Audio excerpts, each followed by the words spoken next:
you from over here. I'll just kind of close it. Here we go. The Surviving Generations of the Holocaust, based in Seattle, Washington, has taken on the project of videotaping eyewitness accounts of the Holocaust from those individuals who survived the Nazi reign of terror. Millions of people were annihilated just because they were Jewish. The goals of this project are, first, to educate current and future generations about the Holocaust with the hope that those who learn what happened will not allow it to happen again, never again, to any group of people. Second, to refute false allegations by neo-Nazis and revisionist historians that the Holocaust never occurred. And third, to refute the commonly held notion that the Jewish people offered little, if any, resistance to the Nazis. The voices of the dead are silent. The voices of the survivors must live on forever. My name is Karl Berkenwald. Today I am interviewing Mr. Klaus Stern, a Holocaust survivor who lives in Seattle, Washington. Good evening, Mr. Stern. Good evening. In order to put your experiences into some perspective, I would first like to ask you some questions about your life before the Nazis came to power in Germany. What is your full name? Klaus Stern. When were you born? May 7th, 1921. And in what city and country? Breslau, Germany. Is Breslau the city that your parents lived in? No, Berlin. I was just born in Breslau and was growing up in Berlin. How did that happen? Well, my mother had a brother who was a doctor, and when the time came to have me, my parents went to Breslau. My uncle delivered me, and my grandma took care of me, and then they went back to Berlin. So you were very young when you went back to Berlin? Yeah, just a few months old. Uh-huh. Could you describe the neighborhood that you grew up in Berlin? Well, then that was, I remember, near Tiergarten. That was a famous Tiergarten. And we lived in a Hansaviertel, about 10 minutes walk from Tiergarten. It was a residential neighborhood. People were nice, educated people, uneducated people. I had many friends, good friends, and we played together, Jewish, non-Jewish. There was no difference. And my father, veteran of the First World War, belonged to many different organizations. He and his brothers earned the Iron Cross, and we're very proud people. Every time somebody came up, oh, Mr. Stern, you're a veteran, you have the Iron Cross, oh, you did something for your country, for the fatherland, so-called fatherland, and we were proud, and I was always happy and proud of my parents. Mr. Stern, there's a photograph in the monitor on your left. Could you identify that, please? That's my mother, Hetty Stern, and I wasn't even 2 years old when they took the picture. And I got that picture only by accident. A second cousin of mine came years ago from Brazil, and his mother and my mother were the first cousins, and my mother sent that years and years ago, 1923, first to Breslau, and then they went to Brazil. And my cousin said, it's the only picture you have, you should have the picture. So it's the only picture I have of my mother and myself. What was your mother's maiden name? Nossen, N-O-S-S-E-N. Okay, thank you. And you mentioned Hansaviertel. Is that like the name of the neighborhood in Berlin? It was a Hansaviertel, yeah. I see. Do you happen to remember your home address? Yes. It was Thiele-Wadenberg-Straße, number 30. Did you and your family live in a house, separate house, or an apartment? No, it was a big apartment house. Most people lived in that district in apartment houses. Were the other families in the house Jewish or Jewish and Gentile both? No, we were only, beside us, only 2 more Jewish families, and the rest were all Gentiles. About how many apartments were in the building, do you know? Must be, let's see, 2, 10, about 30, 40 apartments, something like that. Mm-hmm. What were your parents' names and occupations? Like I said, my mother was Hetty Nossen, and then Stern Nossen. My father's name was Alfred Stern, and had a younger sister, Renate Stern. What did your father do for a living? He was an agent, travel agent for a big raincoat company in Berlin. He was always getting business. He was all over Germany to get more business and so on. And do you happen to know what the name of the business was that he worked for, or the name of the gentleman or Yeah, lady who owned the business? The company was Mantelmeier. It was famous. Mantelmeier. Uh-huh. Where were your parents themselves from? My mother came from Silesia, from Breslau, and my father came from the Rhineland, Krefeld, Rhineland. Had your family lived in Berlin and in Germany for a long time? Oh yeah, my parents, grandparents, great-grandparents, they all were born in Germany. You mentioned a sister, Renata. When was she born? She was born on 23rd of September 1925. And you had no other brothers or No, sisters, I no. take it.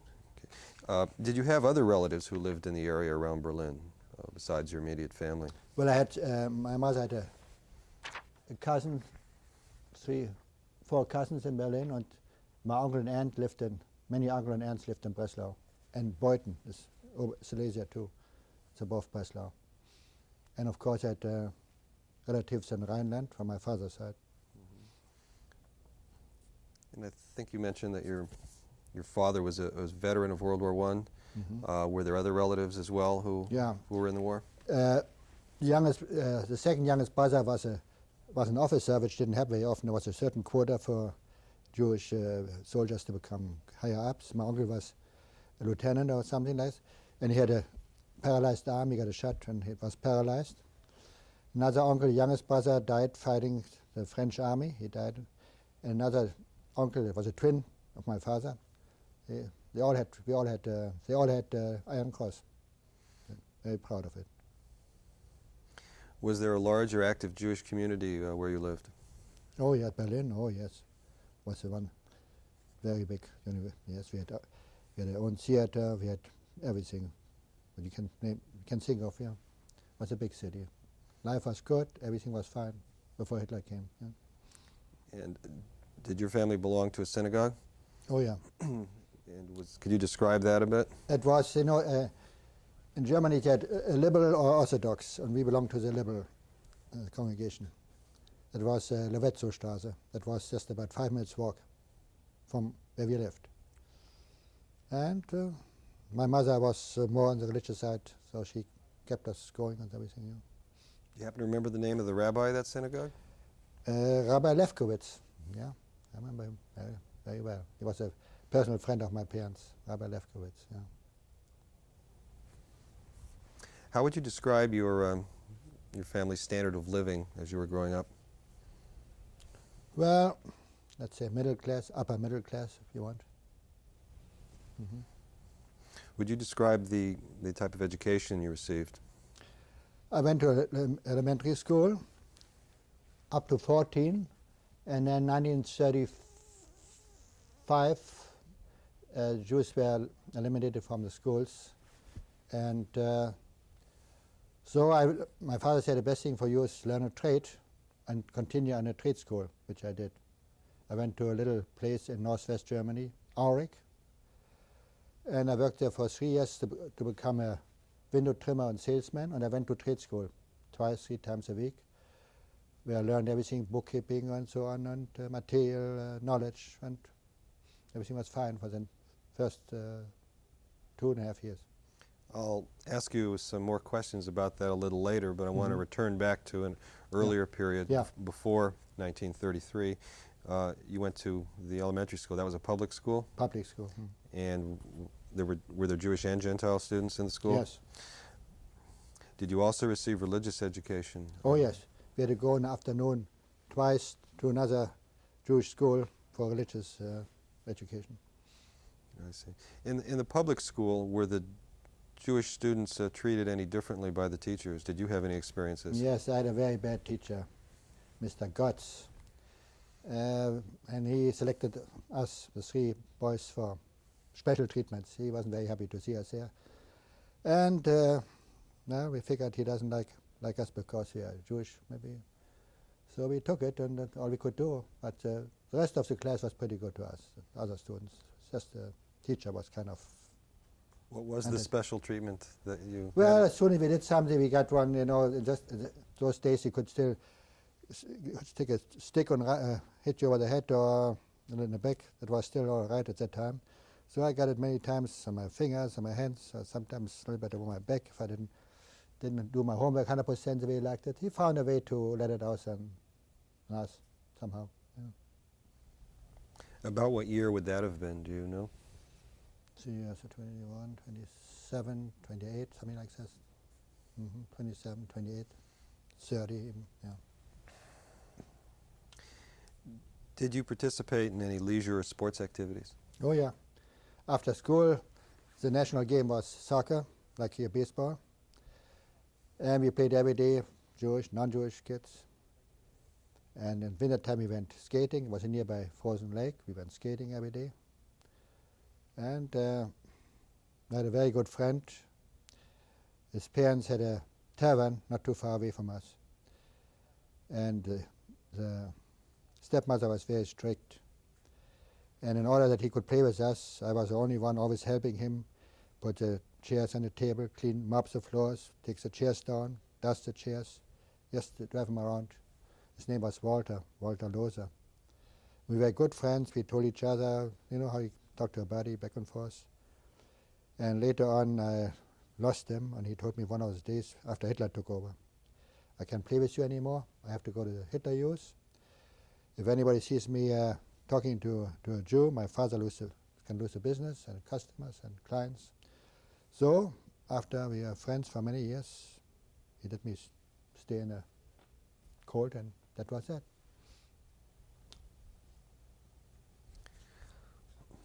Were either of your parents involved in any organizations, Oh, yeah. secular or religious organizations? My father belonged to veterans organizations and sports organizations, and my mother belonged to women organizations, Jewish and non-Jewish. And later on, when Hitler came to power, little by little we were eased out, or they were eased out. They didn't renew the membership. We don't need you anymore. So my father just went just to the Jewish organization. There was a Jewish veterans party, so my father stuck more or less with a Jewish veteran party. Well, my mother continued with the other Jewish women's party and so on. What language was spoken in your home? German, of course. Only German. My father was very true German citizen. Only German, yeah. My mother spoke very good English, but never used it. Only German was spoken. Where did she learn her English? She went, I had many relatives here in the United States, in Butte, Montana, and LA. And my mother went as a young girl with my grandmother to visit, and she learned very good English. We went to a theater, and there was some comedian and told a joke in German. Behind us were some tourists, English or American tourists. My mother went around and explained everything in English, and I was very proud.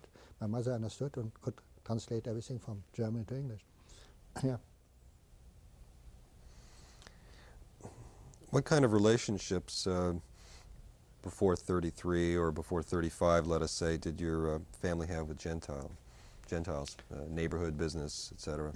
Well, see, my father worked for that big company, and I remember when, you know, in Germany they observe 2 days Christmas, 2 days Easter, 2 days Pentecost.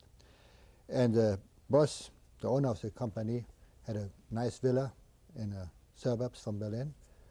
And the first day, of course, he invited all his family, and the second day he invited all the people, employees, to come to his beautiful home. And my father got a bonus, and we were the kids, we got Christmas gifts like anybody else. There was no difference. And so we went home again, happy, had a nice party, and everything was nice and dandy, so no difference. And the neighbors were nice, helped each other out. Sometimes was a old neighbor, she couldn't carry all the goods, you know, over there. You bought every day the groceries, not like here. Nobody had a freezer like here, or a refrigerator. You bought every day milk and bread and butter. So we went over, we met on the street and went up together and talked. It was a nice relationship with all the neighbors until 1935. Before 1933, when the Nazis came to power in Germany, did you personally ever encounter or observe anti-Semitism other than, let us say, the events with the teacher that you talked about, but anything else? No. No, because we were regarded as a German citizen like anybody else. Nobody said, oh, you can't speak the language, or you, no, everybody was nice and decent to us. Turning now to the period in 1933 when the Nazis came to power, did you notice any change in attitudes towards the Jews? Well, see, Hitler came to power in January 1933, and as we know, the first camp was built a few months after he took over, and another few months later he created the Gestapo, the secret police. And on 1st of April 1933, they had that one-day boycott against the Jewish homes and businesses in Berlin and all over the nation. The SA, the brown shirts, there were two kinds of parties. The brown shirts were the SA called, and the SS was later on the black uniformed one. And they came for one day, broke the windows, not ours, but in business districts. And after the day was over, and my parents, even the other ones, they said, well, it's a bunch of unemployed young punks. They want to show off Hitler's in power now. Don't worry about it. And after the day it was over, so we didn't think anything about it. So the business was replaced, the windows, and everything was fine. And everybody said, well, that was that, and that's all Hitler has to show for. That's all we, yeah. You know. How did they, do you know how they knew which were the Jewish shops? I assume that's where they were going. Well, sometimes by the name, you know, they went sometimes by the name, but they guessed. I wouldn't say that there was no identification at that time. Maybe somebody knew that this guy is a Jewish owner, but there were no identification yet. It came later on, yeah. Mm-hmm.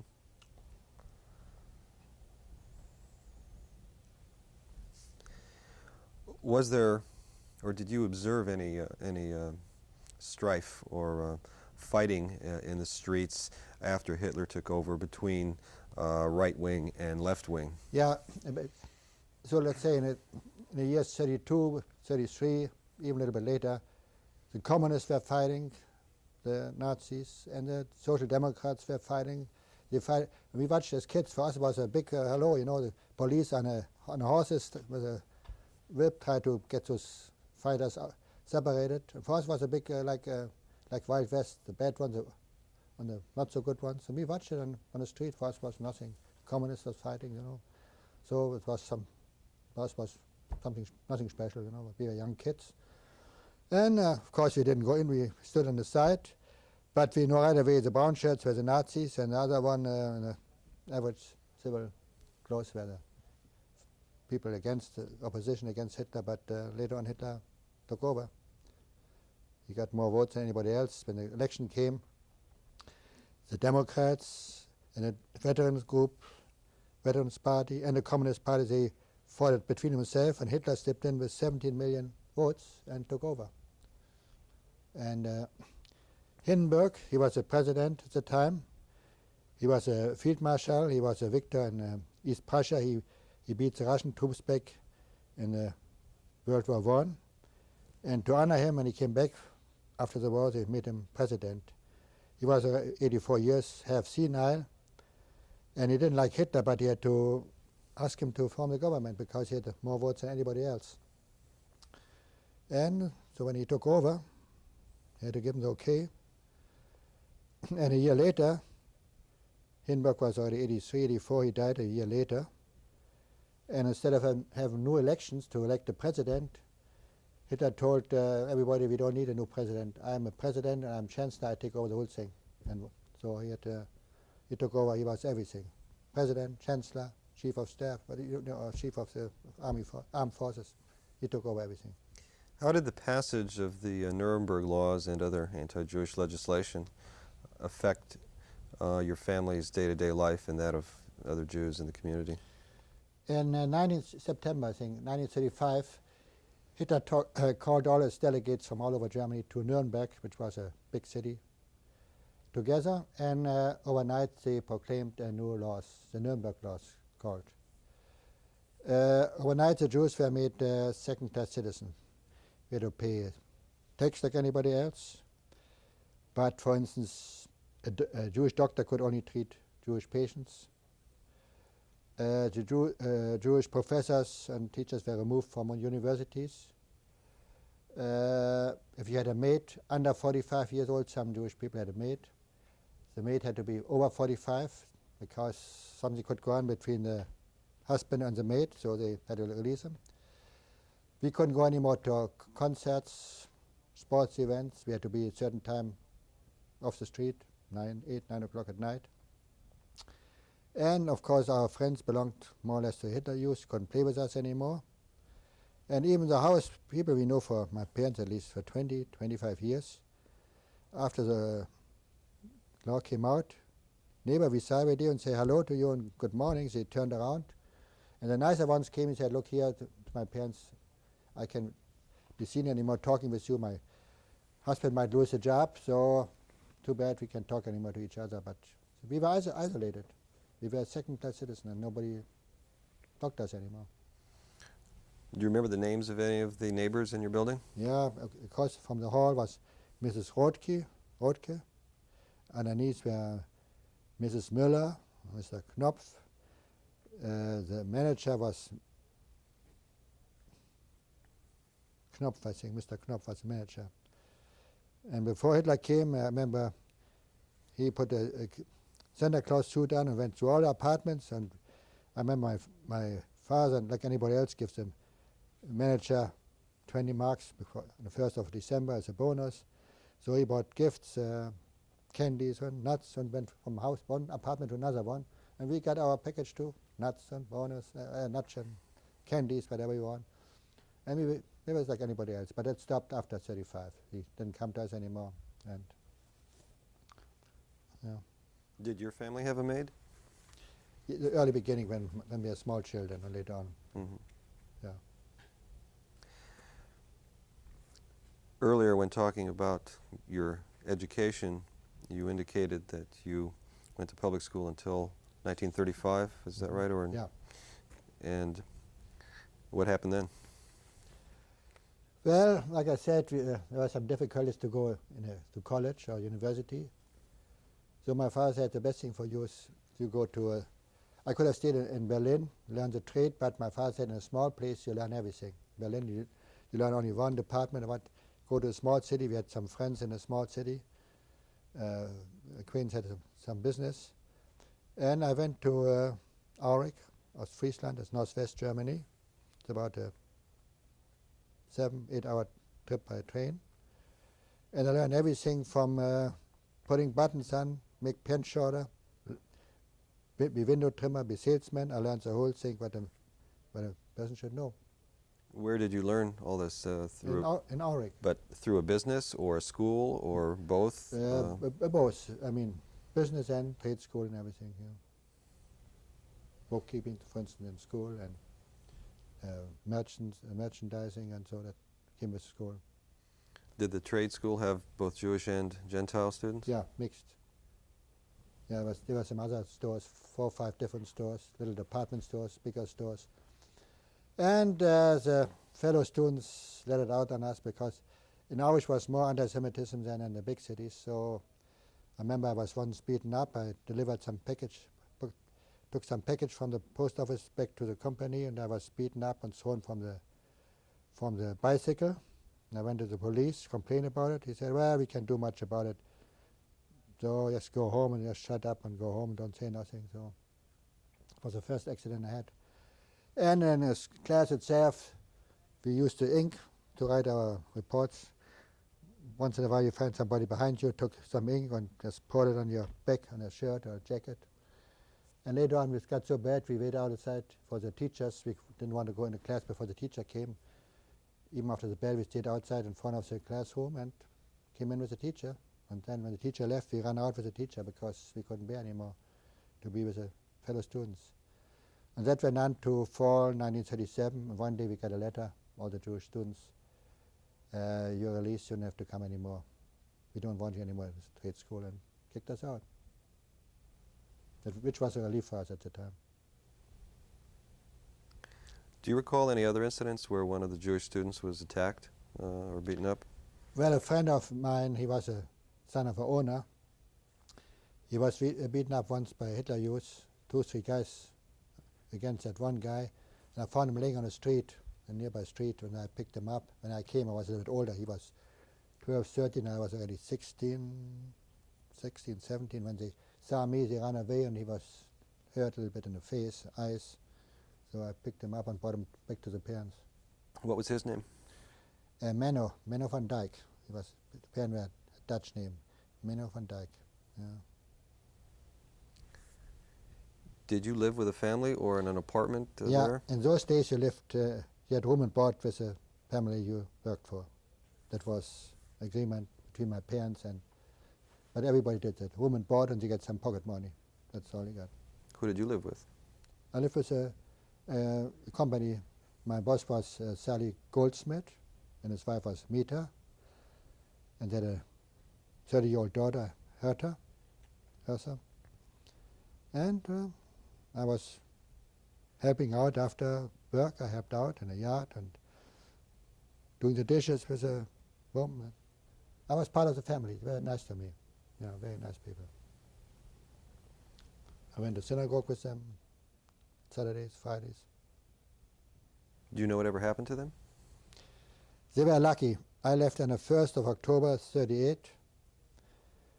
And my boss was over 65. He wrote a letter to me. I'm glad you went to Berlin, because you took all the men from 18 to 65 and put them in the near swamps. But they were lucky. They had an affidavit, and I think they left 1939 for America, the whole family. They just made it. You mentioned that you and other Jewish students received a letter kicking you out of the trade school. Mm-hmm. Did you go back to Berlin then or stay in Aurich? No, I had to finish my job, my apprenticeship, and I went back to Berlin 1st of October 1938. First, yeah, just a few weeks before the Kristallnacht. Did you move back in with your parents? Yeah. Mm-hmm. At that point in time, when you moved back in with your parents, was your father still working at the same place? Yeah, he was still working. He was still able. His boss kept him as long as possible. So because he must have been doing a good job, he had seniority over many people. So his boss was very happy with him, and nobody bothered him yet, little by little. Did you find some work in Berlin? Yeah, I worked for another company, Joseph Becker. It was, I had to take a train about for 10 minutes, 15 minutes electric train, and went. It was a district too, was a business district, and I went there every morning, came back at night time. And What did you do there? I was window trimmer and salesman for underwear, wholesale underwear.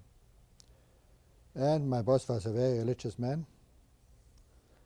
He put on the tefillin in the morning. And we had a cousin working for him. And we did our work. We tried to sell as much as possible.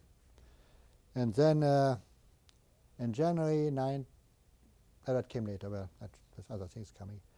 And of course in 1938, Hitler released, every day was a new order against the Jewish ordinance. For instance, Jews had to have special identification cards with a big J in there.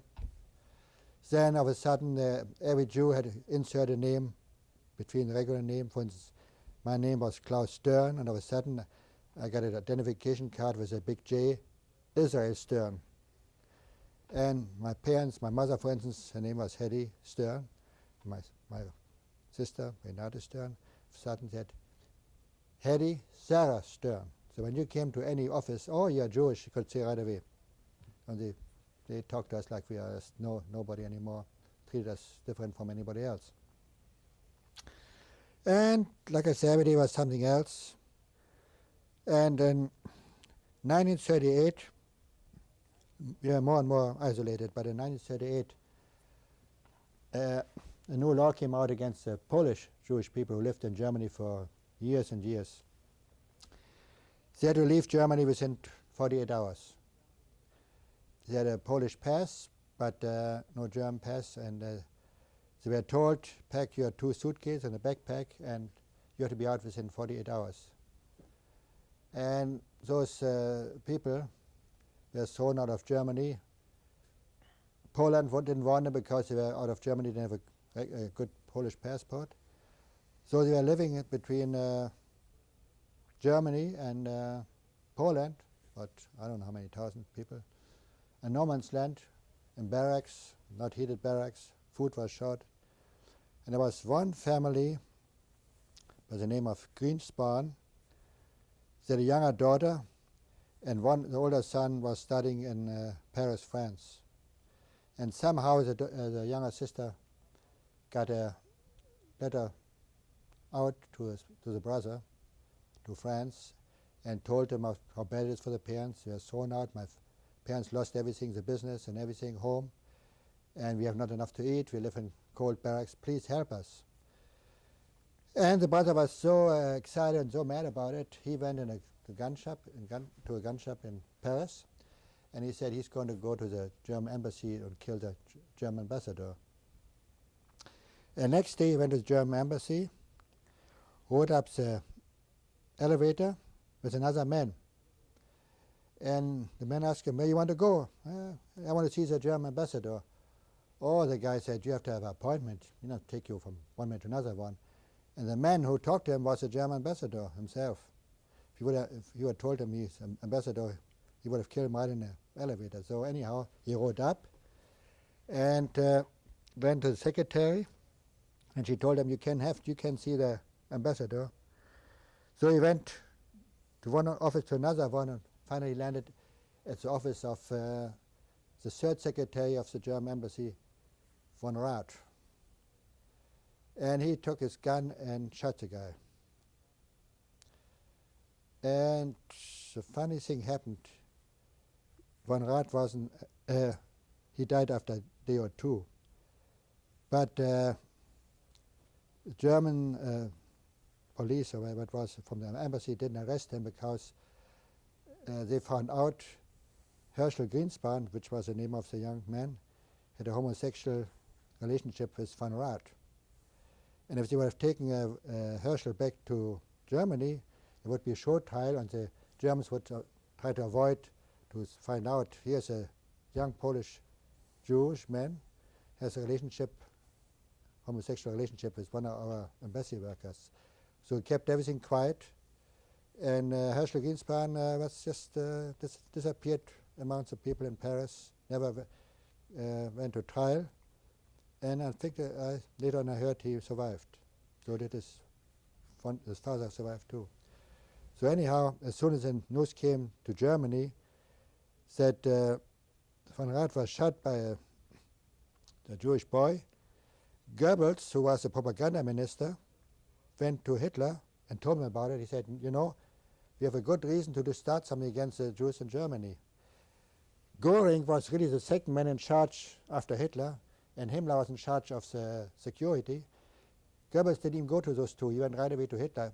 By the way, Goebbels was the smartest of the whole bunch, anyhow, educated man. And Hitler said, go ahead and do something. Go do whatever you have in mind.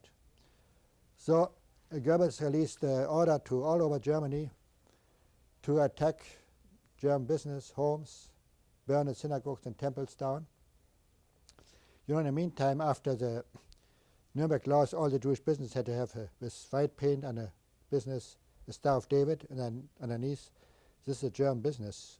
And many times you saw a brown shirt next to the entrance telling the German citizen, you don't have to go buy stuff, you can go to German store, you don't have to go and buy from Jewish people, and scare the people away. So anyhow, when the order came out, on the 8th of November, we were sitting on the radio, and we heard a report, just the news, Jewish boy tried to kill and killed the certain secretary of the German embassy, and we worried right away, boy, there's something going to happen. That's wrong. And sure enough, on the 9th came through again, von Rath, the secretary, died. On that very day, I worked, like I say, at the company, Becker Company.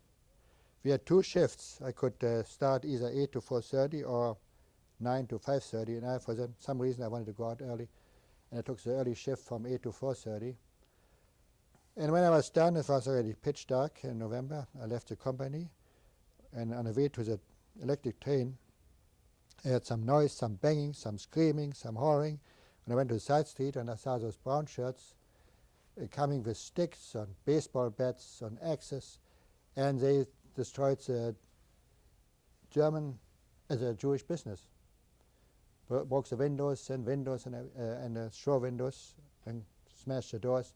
So I ran back to my company, and we had those old-fashioned awnings, and I told my boss, better shut the lights and put the old awnings over the business, and we were safe. We didn't see the Jewish business. And so I went home, and on the way home I saw, from the train, I saw blood-red skies all over me, and I said, my goodness, that couldn't be a fire all over Berlin.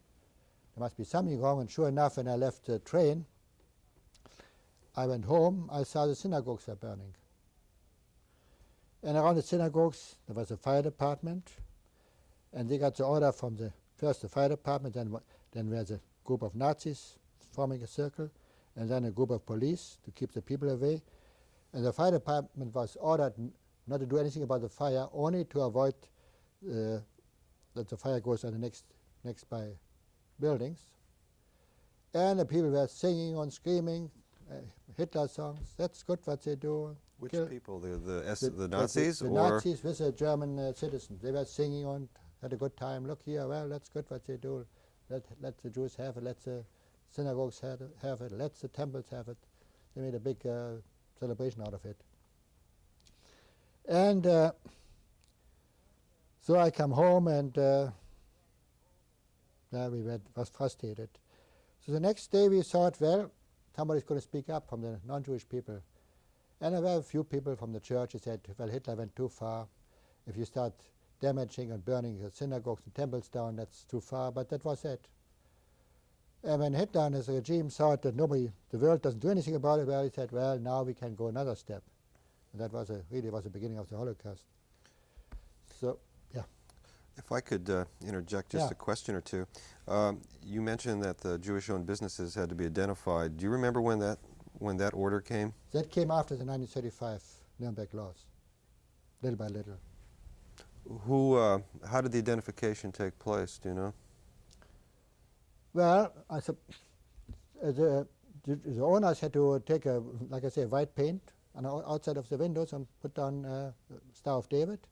Or maybe the SS did it, the party did it, and they put down, this is Jewish business. So the place was identified right away. When you walk on the street, you could see. And do you know how the regime identified which businesses were the Jewish ones to go to have the owners do that? I think that, in Germany they're very bureaucratic. Everybody, even the German, if you move to a certain address, you have to go to the police department and report everything, where you live. If you live in an apartment B, C, number so, and the police department, all you have to go to the police department, and you could see right away who is Jewish, who's non-Jewish. That was not a big deal to identify the Jewish businesses. Do you know if any Jewish owners refused, or what might have happened if someone refused to cooperate? Yes, they were certain. If you don't follow the orders, there are nearby concentration camps, and if you refuse, we put you away. And the people were scared. They did anything just to comply with the orders. Do you know about what time of day or night it was when you took the train back on the Kristallnacht? Well, like I said, I worked till 4:30. Then I ran back to warn my company. It was about 5. Then I ran back. Must have been 5:30. Pitch dark already in November. When you got back home that night? Yeah. Could you describe what conditions were like in the neighborhoods the next day? What you saw? Well, next day I walked by the synagogues, and I saw ruins somewhere. The walls were half burnt down. The roof was gone. And I went to one synagogue nearby on the way to visit my relatives. There was a synagogue one of the famous old-time synagogues, Fasanstraße. And the, like I said, the walls were half burnt down, the roof was gone, the seats were half burnt, and only the Holy Ark, there were a few steps to go up there, was not burnt down. And I saw some Torah scrolls. There was one SS man in blue and black uniform, and I tried to get up to save one of the scrolls, and he pushed me back. He said, "Don't go any further. Don't touch those Torah scrolls. That's the work of the devil. Don't touch those." And so I couldn't do anything. I had to turn around, because if I would have an argument, he would say, "How come you're so much interested?" So I turned around. I couldn't do anything. So my aunt, who had lost her husband some weeks ago, I wanted to see how she's doing. It was an afternoon, about 3, 4 o'clock. I think we had some coffee. And all of a sudden there was some banging on the door. And 2 guys came in. They identified themselves from the Gestapo, the secret police. And they want to know right away, where are your brothers? My aunt said, well, they must be still at the business.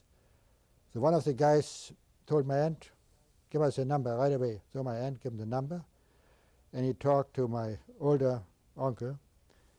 And he said, "Hi, Saul. How are you?" My uncle must have asked, "Who are you?" "Oh," he said, "I'm an old-time friend of yours. We didn't see each other for the last 10 years. I just happen to be in Berlin.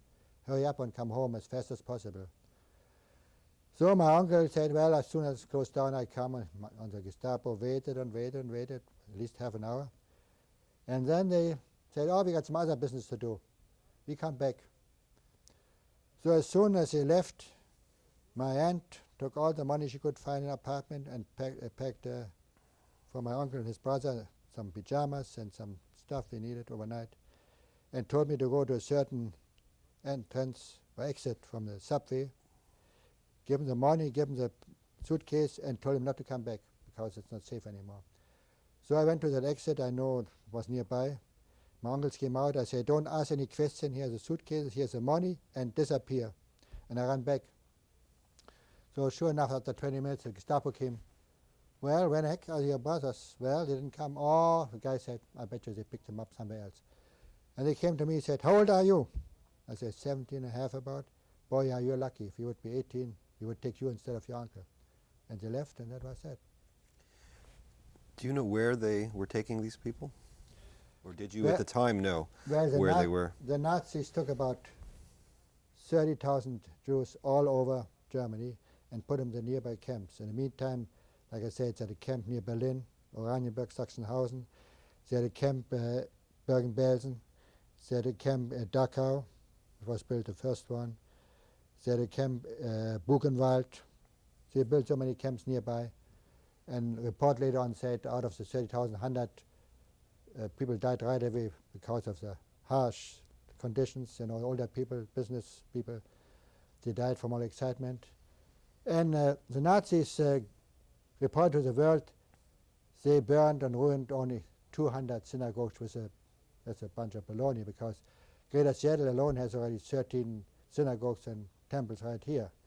Later on, studies and research, they found out that the Nazis burned down and damaged in Germany, Austria, and Czechoslovakia about 14,500 synagogues, which sounds a little bit better, closer to the truth. What was the name of your aunt and the 2 cousins or uncles that you referred to? My aunt's name was Elsie Eisler, and my uncle's name was Saul and Harry Pincus. They were first cousins. Well, the 2 were first cousins of my mother. You spoke of the Greenspan incident with the ambassador, the German ambassador in Paris and so forth. Did you or your family, other Jews around you, know at the time of Kristallnacht of the connection between that and what the Nazis were doing? Well, they gave through the radio and newspaper. A Jewish boy kills, first wounded and later on kills, German secretary, third secretary of the embassy. It came in big letters and was on the news. And that's the way we found out it was a Jewish boy. And we were fearful. We didn't like it very much. But later on, everybody knew the connections. why they start burning the synagogues down, why they had the action against us. They used it as an excuse to start the Kristallnacht and everything. Yeah. Were Jewish business owners or synagogue boards or whatever compensated by the Germans for the damage that had been caused that night? No, see, the insurance business in Germany, those owners and other people, even the non-Jewish people who rented the business to the Jewish people, they had claims over $25 million. And they went to the Nazis, to the government, we can pay out $25 million damage to the Jewish people and other damages. We all get broke. So Hermann Göring, the second one in charge, Hitler's second man, he said, oh, wait a minute, I got something for that. And sure enough, next day or two came another ordinance. All the Jewish people have to bring their valuables to a certain district, certain offices, in Berlin, Hamburg, Munich, you name it, and deliver everything of value. And my mother, of course, was always excited. She took family jewelry and paintings and likers, whatever we had, and brought it to a certain office in Berlin. All she got was a slip. Mrs. Stern delivered family jewelry and this and that. And so did other people. And the Nazis, the top guys, they took the best stuff they took for themselves, and the rest was auctioned off. And then later on they paid the money they made to the different insurance companies. And that was that. We had to pay for our own punishment. As ridiculous as it sounds. Yeah. When you refer to Nazis and use the word Nazi, who are you referring to in particular? The brown shirts, which were the street fighters. The SS was the elite. SS men had to be, for instance, 6 foot tall, over 6 foot tall, blonde, blue-eyed. Those were the elite. But the dirty work was done by the street fighters, and the better work, arrest and so the other ones did.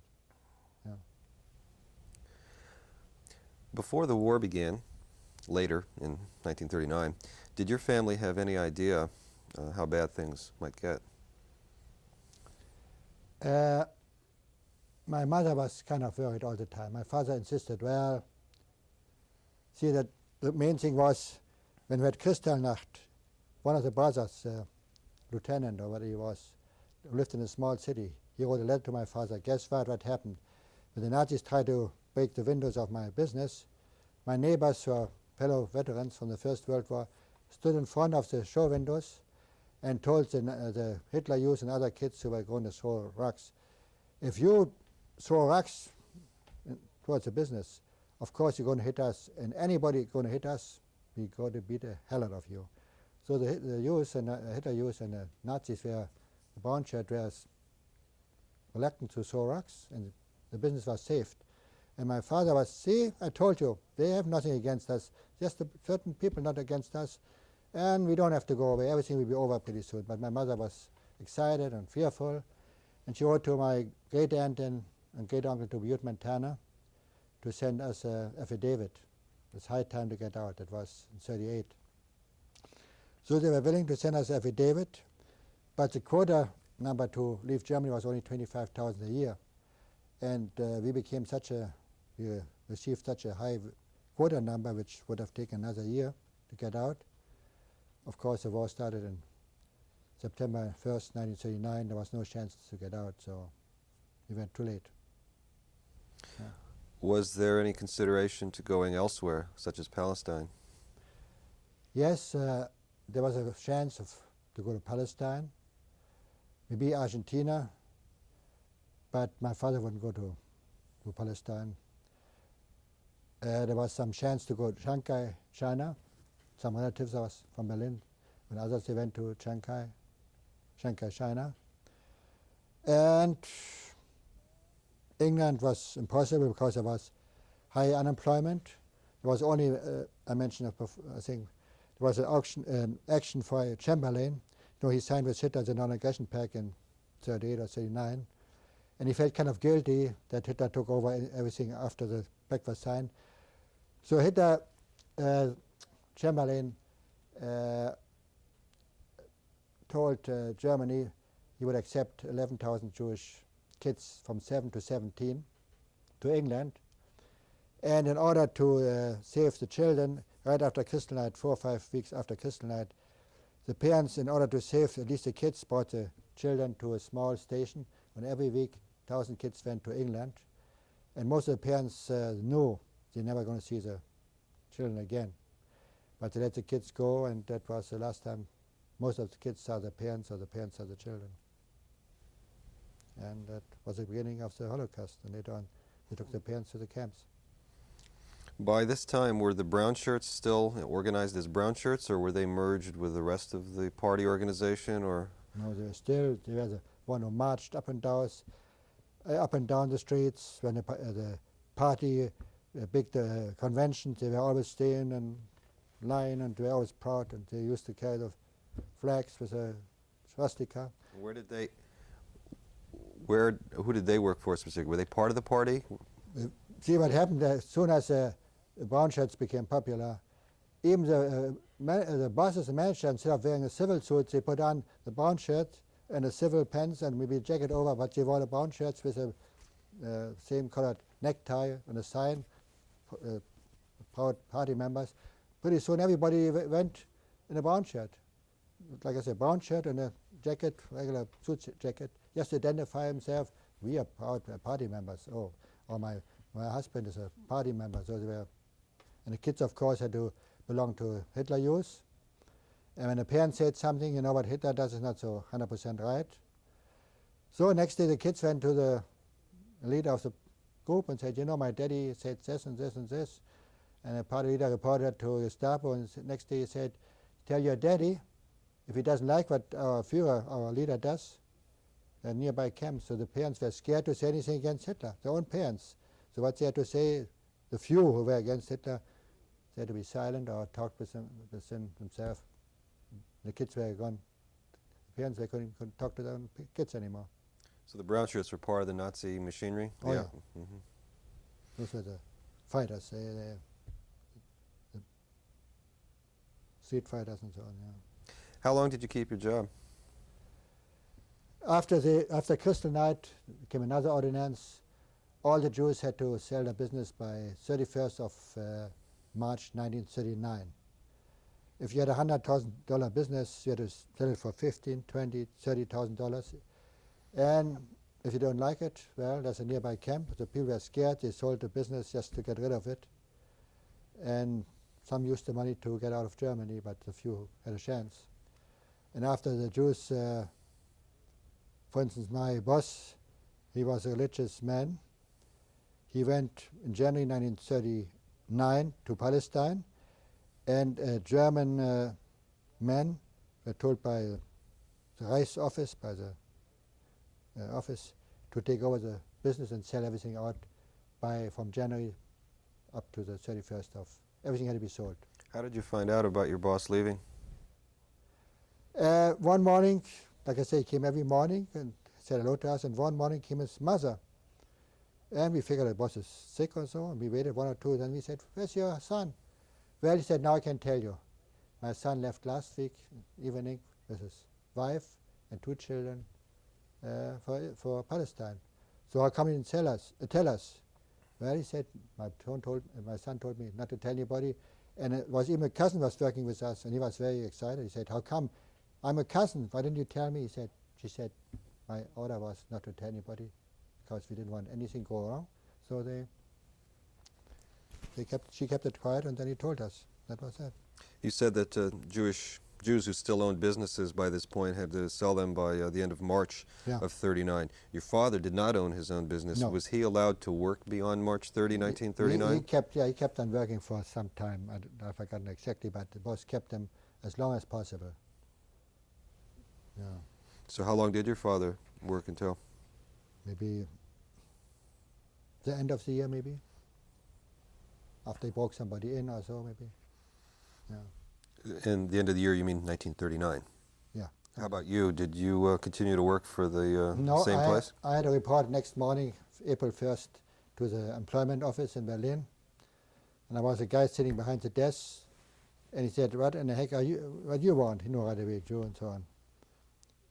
I showed him my card. I said, I have to report to you. I lost my job, and everybody had to report to. I said, okay, I get you a job with a light cable company near Berlin. And I was ordered to go there. I was about 20 minutes, half an hour ride with a train. And I came there. There was a group of about 10 guys, all big, strong guys, cable layers. And I was the youngest one. I was just, how old was I? 18 years old. And the guy said in charge, well, he said, you can do much work. You will be our beer boy. You're going to get the beer for the guys, and you do a little work here, a little there. And they were pretty decent to me, because I was so young, and I didn't look like a construction worker anyhow. But they treated me pretty well, yeah. How long did your parents and sister remain in their apartment? Do you know? I think after the Kristallnacht action, little by little, I think I was at 40, 41, they had to move with somebody else, and they made one apartment with 2 families moved in. That was about 40. I left. I didn't mention it. I worked only for 3 months in the cable commando, and then I heard there was a chance to go to Palestine, but you had to be a farmer, so I went on a Jewish farm, which was given as a gift to the Jewish Federation in Berlin by American people. And I had to learn to become a farmer in order to get out to Palestine at the time. When was that you moved there? I went the 1st of July 1939. Where was the farm? The farm was about 80 miles from Berlin, and a train ride about hour and a half train ride. And I visit my parents sometimes weekends, as long as it was possible. Was there a name to the town or area that the farm was in or near? It was Neuendorf im Sande. They called it Neuendorf im Sande. That was near the city was Fürstenwalde, and the river Spree River. It was just a nice little village with a farm. We're going to take a break in a little bit, but just one more question. You mentioned that your parents had to move to another apartment or something. What did you mean by that they had to move? Well, see, after the war started, they bombed Berlin like anybody else, and they bombed many non-Jewish apartments. And the people had to move out too, so they took away the Jewish apartments and moved German citizens in our apartments and so on, and we had to go together with somebody else and make room for the German citizen who lost apartments. I assume that the families that they then moved in with were also Jewish. Yeah, oh yeah. I see. Yeah. Okay, I think it's a convenient time now to take a break, so we will do that. Fine.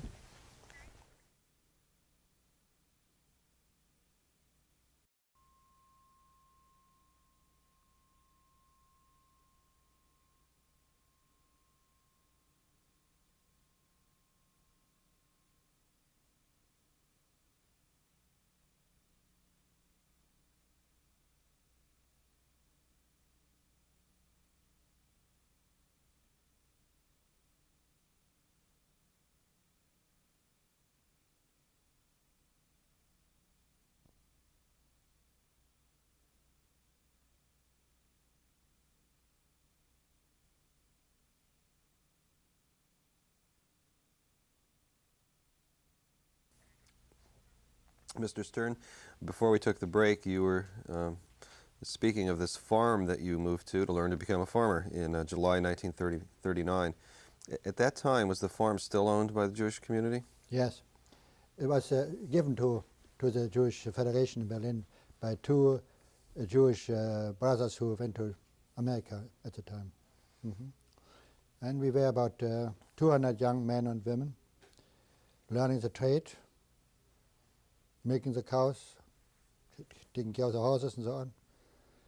And we had a good life, so to say. We were still young and didn't care what happened in the cities. We were a little bit isolated, but it was all right. Did you also grow crops? Oh yeah, sure.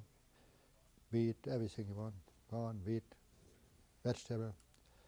We have 3,000 chickens and everything. Who supervised you? The man in charge was a German inspector. And he was fair. All he had to do, we had to do our work. That was the idea. Do our work, and that was fine. He was not Jewish, I take it. No. Did the Germans ever take over ownership of the Yes. farm or the land? Yeah, later on they took the farm away from the Federation, and it belonged to the Nazi Farmers Association or something like that. Did were there any marriages at all on the farm amongst the yeah. Jewish workers Oh, yeah. while you were there? We had about 10, 20 couples, young couples from here. We had some forest camps too nearby, Jewish forest camps, so we came together, married. There were about 20 couples, yeah. Did you get married, for example, during Yes. that time? We got married in July 1942. Could you identify the photograph in the monitor, please? Yes, that was Paula, my wife, and I. We got engaged in May 1942. Where was that picture taken? That was in a field, in a wheat field in Neuendorf on a farm. What was your The wife's? pic- I'm that- sorry. Go ahead. That picture, we lost a friend, a girlfriend of my wife. She had the picture, and she was hidden. She saved the picture for us, and when we met again, she said, "You have to have that picture. That means more to you than to me." So she gave us a picture back. What was your wife's maiden name? Schaul, Schaul, Schaul. And where was she from? She was from Arnstadt, Thuringia, a small town. And she came 1940 to the farm, and we met and saw each other, and then we got married. When the war began, World War II, in September of '39, do you remember exactly where you were and what happened?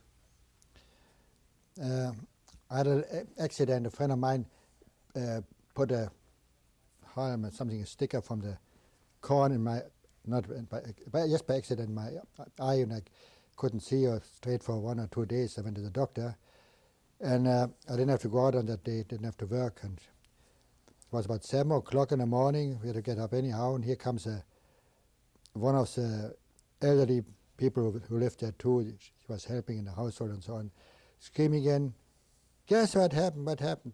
This morning, 6 o'clock, the German army marched into Poland. We have another war. Oh my goodness, what's going to happen?" They said, "Oh, what's you excited about?" She said, "You kids don't know what's going on, but my husband was in the First World War. You don't know what's going on." And we didn't, for us wasn't no excitement, but she was so excited. She said, "Wait and see what's going to happen. People get killed, innocent people, women, children get killed, and they're going to bomb the cities. And you will find out." And we said, "Well, we were young kids, so we didn't care too much, you know. We didn't understand it could be that bad, you know. But later on we found out how bad it can be, yeah. During the time you spent on the farm, did you ever hear anything about concentration or extermination camps? No. We were really isolated, like a little place, little village. The farm was near a little village, a few hundred people only. And even I went to Berlin, we didn't hear anything yet. That was 39, 40. But then in 41, the first rumors came that at night time, for instance, big truck companies and furniture transport trucks picked up people at night time from the apartments, brought them to a certain spot, and people were never seen again. Or the Gestapo came to the working place and picked up the people from the working place and didn't let even go home. So little by little, some rumors. But we were told those people go east, and you have to work in factories and have to work on the farms, because you have to take the farmers to the Russian front or the other front. So we didn't pay attention. Who told you that? Well, the rumors first, the first were the rumors. Later on we were told by the Gestapo ourselves, but the rumors were, a little here and there. But in Berlin, in 1941 September, the Germans always thought of something else. If I go on the street, how do I look? I don't look like anybody else. Do I look Jewish, not Jewish? So September 1941, another ordinance came. The Jews had to wear the yellow star. Everybody got about a half a dozen or a dozen yellow stars. We had to pick up the stars from a certain place. And we were ordered to put your yellow star on the outer garment, sewn on, not pinned on. You had to put them, if you have no coat, you put it on your sport coat. So we went on the street, and sometimes it could happen that somebody comes from the back, touch you. Gestapo, did you put it on? Did you sew it on, or did you pin it on? They found out you pinned it on and able to take it off whenever you feel like it. They maybe put you away. So we were kind of hesitating, just followed the orders and put the stars on the right way. That was 41. And then in 1941, which we didn't know at the time, there was a famous, in 42, this was the 50th anniversary right now of the Wannsee Conference, which we didn't know at the time. What happened on the very day when they bombed Pearl Harbor, December 7, 1941, there was a little town in Poland, Chelmo, and they got to put together all the Jewish people from that village to come together, and they shot and killed 700 men, Jewish men, women, children. In the time before, they killed in Babi Yar about 33,500 men and women, mostly Jewish people. And had some other accident here, a few hundred. And people in order, the Sonderkommando, the Einsatzgruppen, the Sonderkommando, they complained to the High Command, it takes too long to kill the people. It took us 2.5 days to kill 30,000, 33,000 people. Look all the bullets we waste. Look how much time it takes, and one bullet doesn't do, sometimes that kill two. Or another guy at the conference complained, they put a bunch of people in a boxcar, put some carbon monoxide in, and when they opened the boxcar, some were dead, some were alive. It's too much strain. We have to find a way to kill them faster and do a better job. So on the 20th of January 1942, they had a meeting, 90-minute meeting, near Berlin, Wannsee. That was a beautiful villa. And the big shots, Mr. Eichmann, Heydrich, in charge Himmler's second man, they decided in 90 minutes what to do with the Jewish people, how to kill the Jews and how to get rid of them faster. In the meantime, Auschwitz was built. In 41, they started building Auschwitz.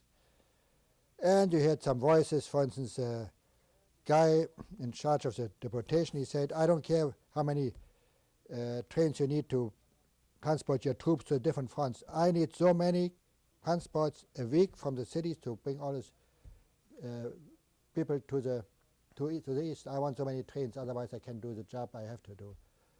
And other complained, we want to do as fast as possible, get rid of the Jews. And everybody had something to say. And within 90 minutes, they decide, well, let's not kill all the Jews, let's kill the Jews who are not able to work, or the older people, and work the other ones who are younger, work them to death in the different camps, which we did.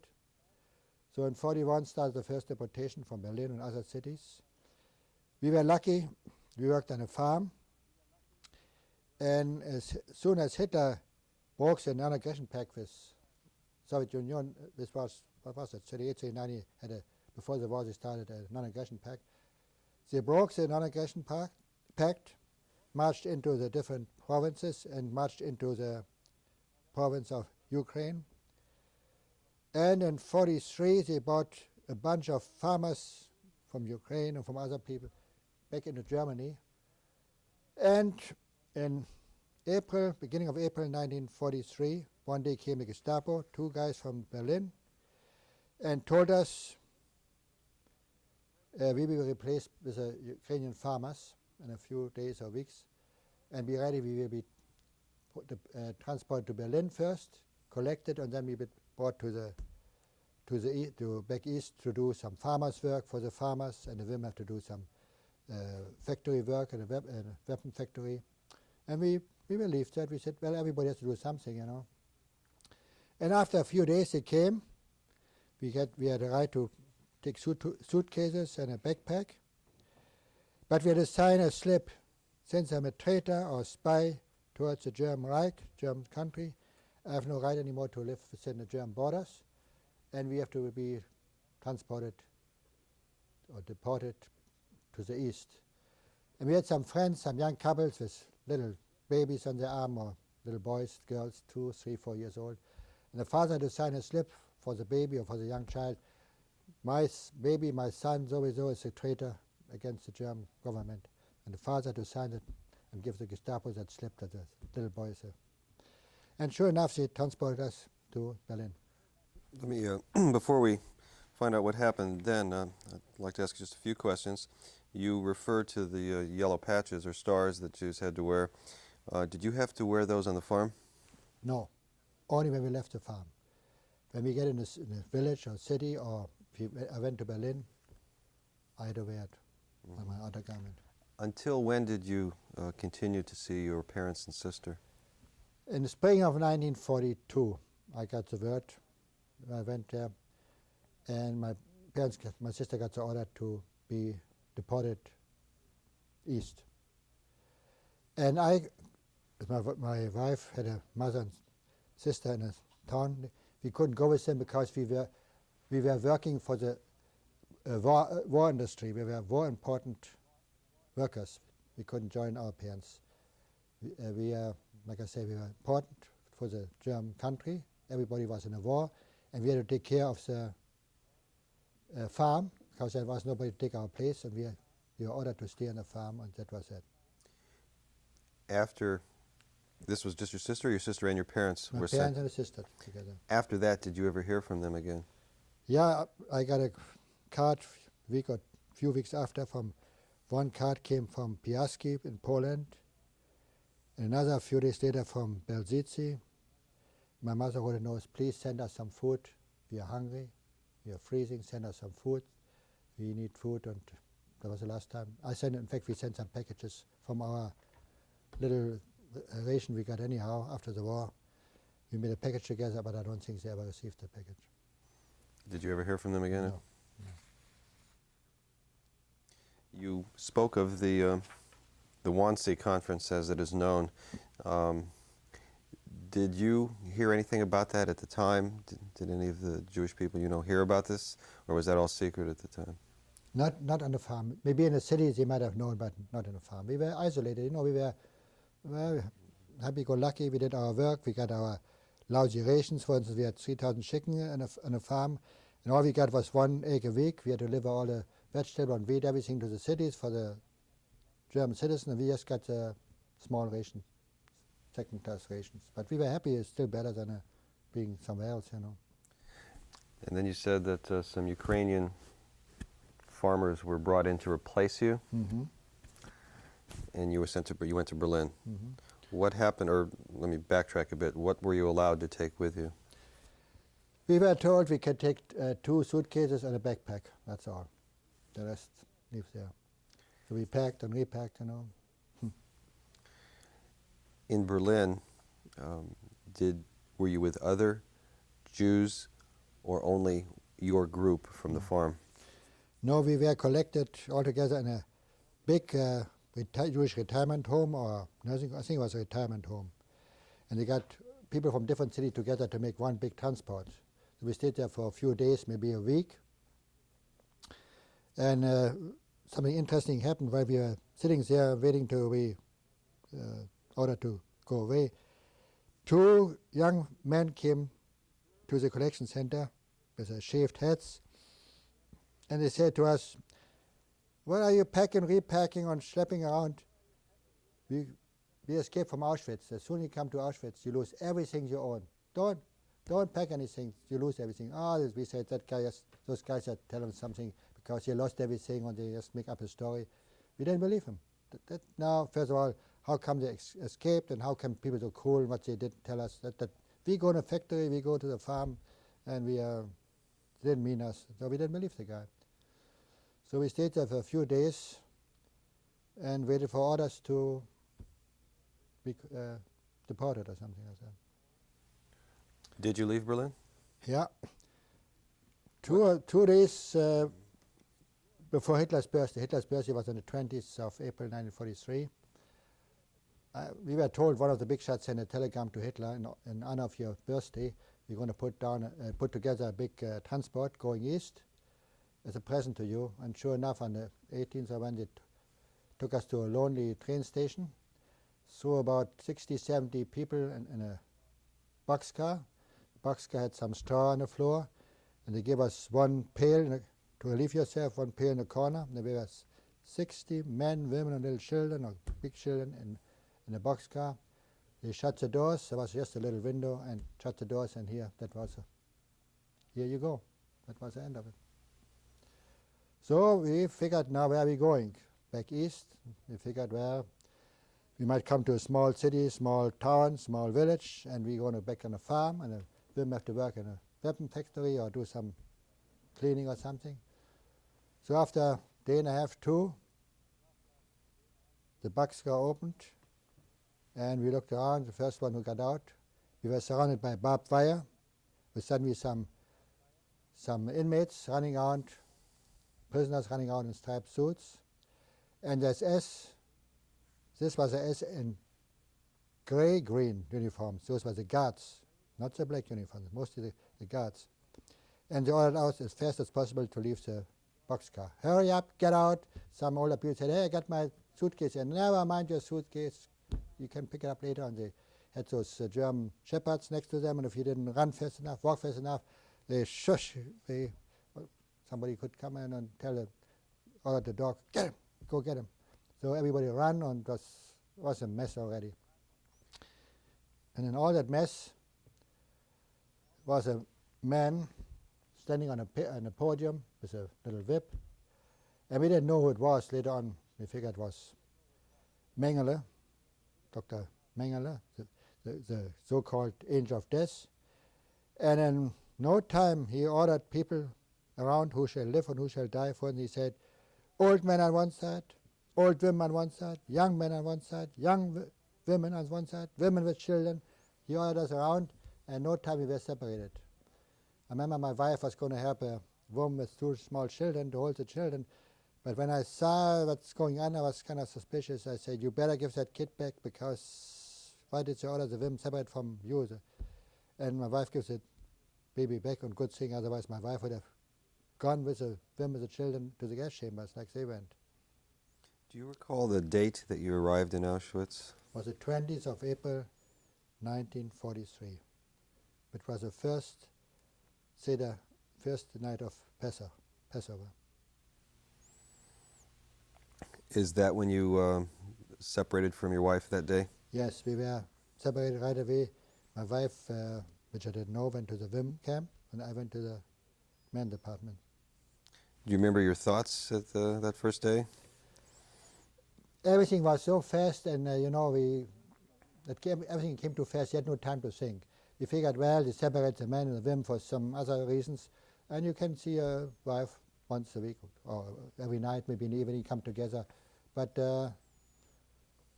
like in a quarantine camp before we went to America, we were in a former military barracks run by the military government. We were separated too, the men from the women. So we figured, well, it's nothing special. Did you receive a tattoo? Yeah, when we entered the camp, we were ordered, take your rings off, take your watches off, put your wallets on a certain pile. In no time you saw piles of rings, piles of watches, piles of wallets. The only thing we could keep was our glasses in order to work. And then came a commando, barber commando. They shaved our heads. We had to take a shower, and then came a group of guys, of fellow prisoners, and they tattooed our arms. I got a... Can you show? I got a number. They used a kind of a pin or something. I don't know what they did. When I was one of the last one, I got a number. My number was 117033. And from that time on, I had no more name. And it came a roll call and to work. My number was called, and that was that. No more name. My name didn't exist anymore. Only my number. I was just prisoner number sowieso. And when you arrived in camp, we got your uniform. The Germans are very bureaucratic. Everybody had a different color of the triangle. For instance, the Jews got the yellow triangle, same color like the star of When you say triangle, you mean like a patch of some kind? no, a triangle, a little patch, but a triangle, which was sewn up above your number on the uniform. I see. The Jews, like I said, a yellow one, according to the star. The prisoners, the political prisoners, communists and anti-government people had a red triangle. The criminals, killers and abusers, they had a green triangle. The gypsies had a black triangle.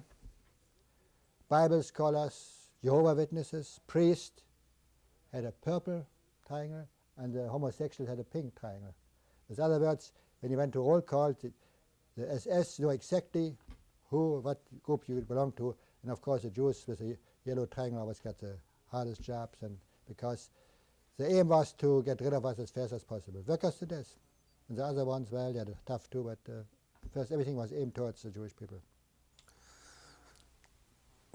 Could you, well, what part of Auschwitz were you assigned to?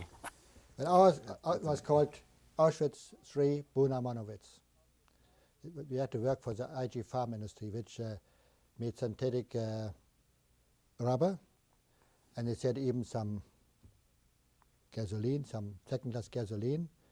And they made the poison, which later on was used by Saddam Hussein in a Gulf War too. The same company who made the poison, they used the minister from Iraq went to Germany some time ago and said, you people know how to kill millions of people. Why don't you make a batch of poison gas for... This was the Farben company, you say? That was IG Farm Industry, a company as big as Boeing. They had many branches all over Germany. Could you describe the barracks that you lived in? Mm-hmm. Well,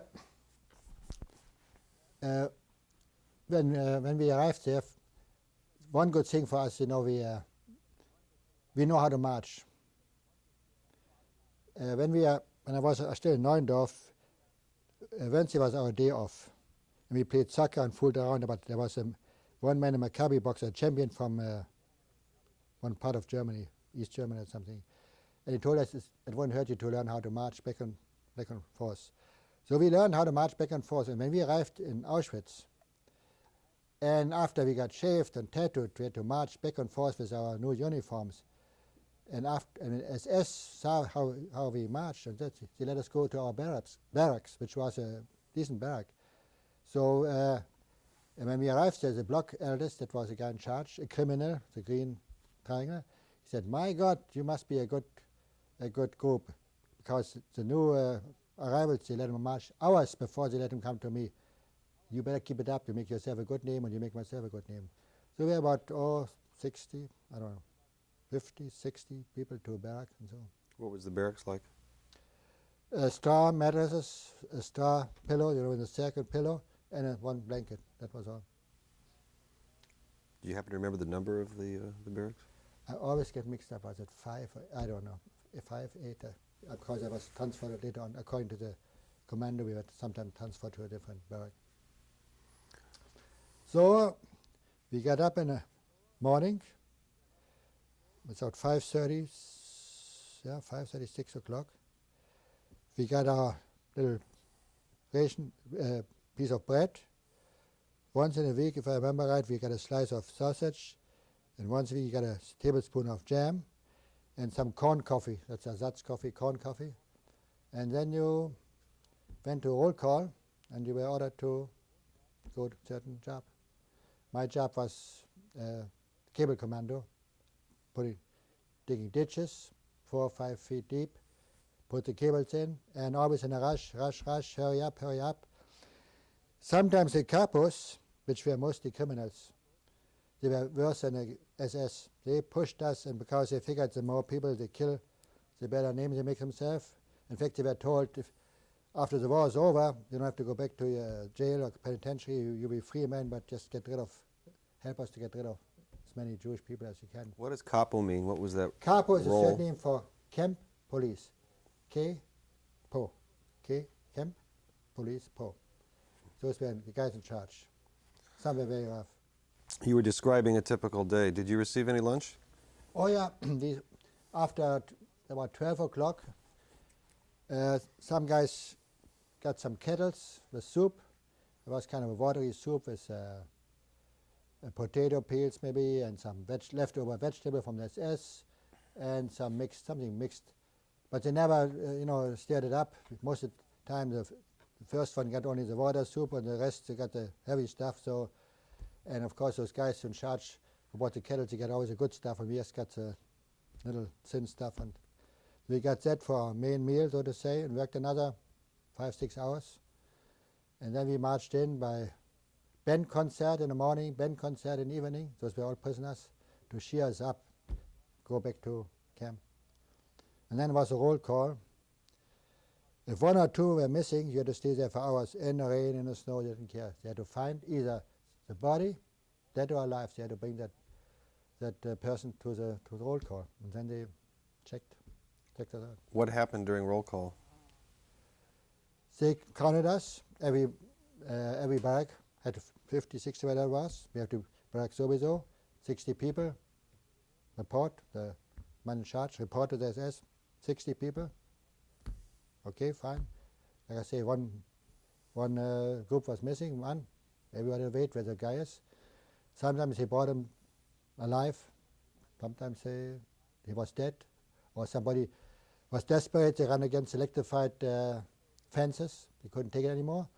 So they brought the kids, the bodies back just to show them the person is there, but dead or alive. Yeah. They showed the body during the roll call? Yeah, they shipped them out, or at least the jackets. What time would you finally get back to your barracks in the evening? What time would it be? Well, maybe we came 7 or 8:30. Somebody asked me once, what do you do in your leisure time?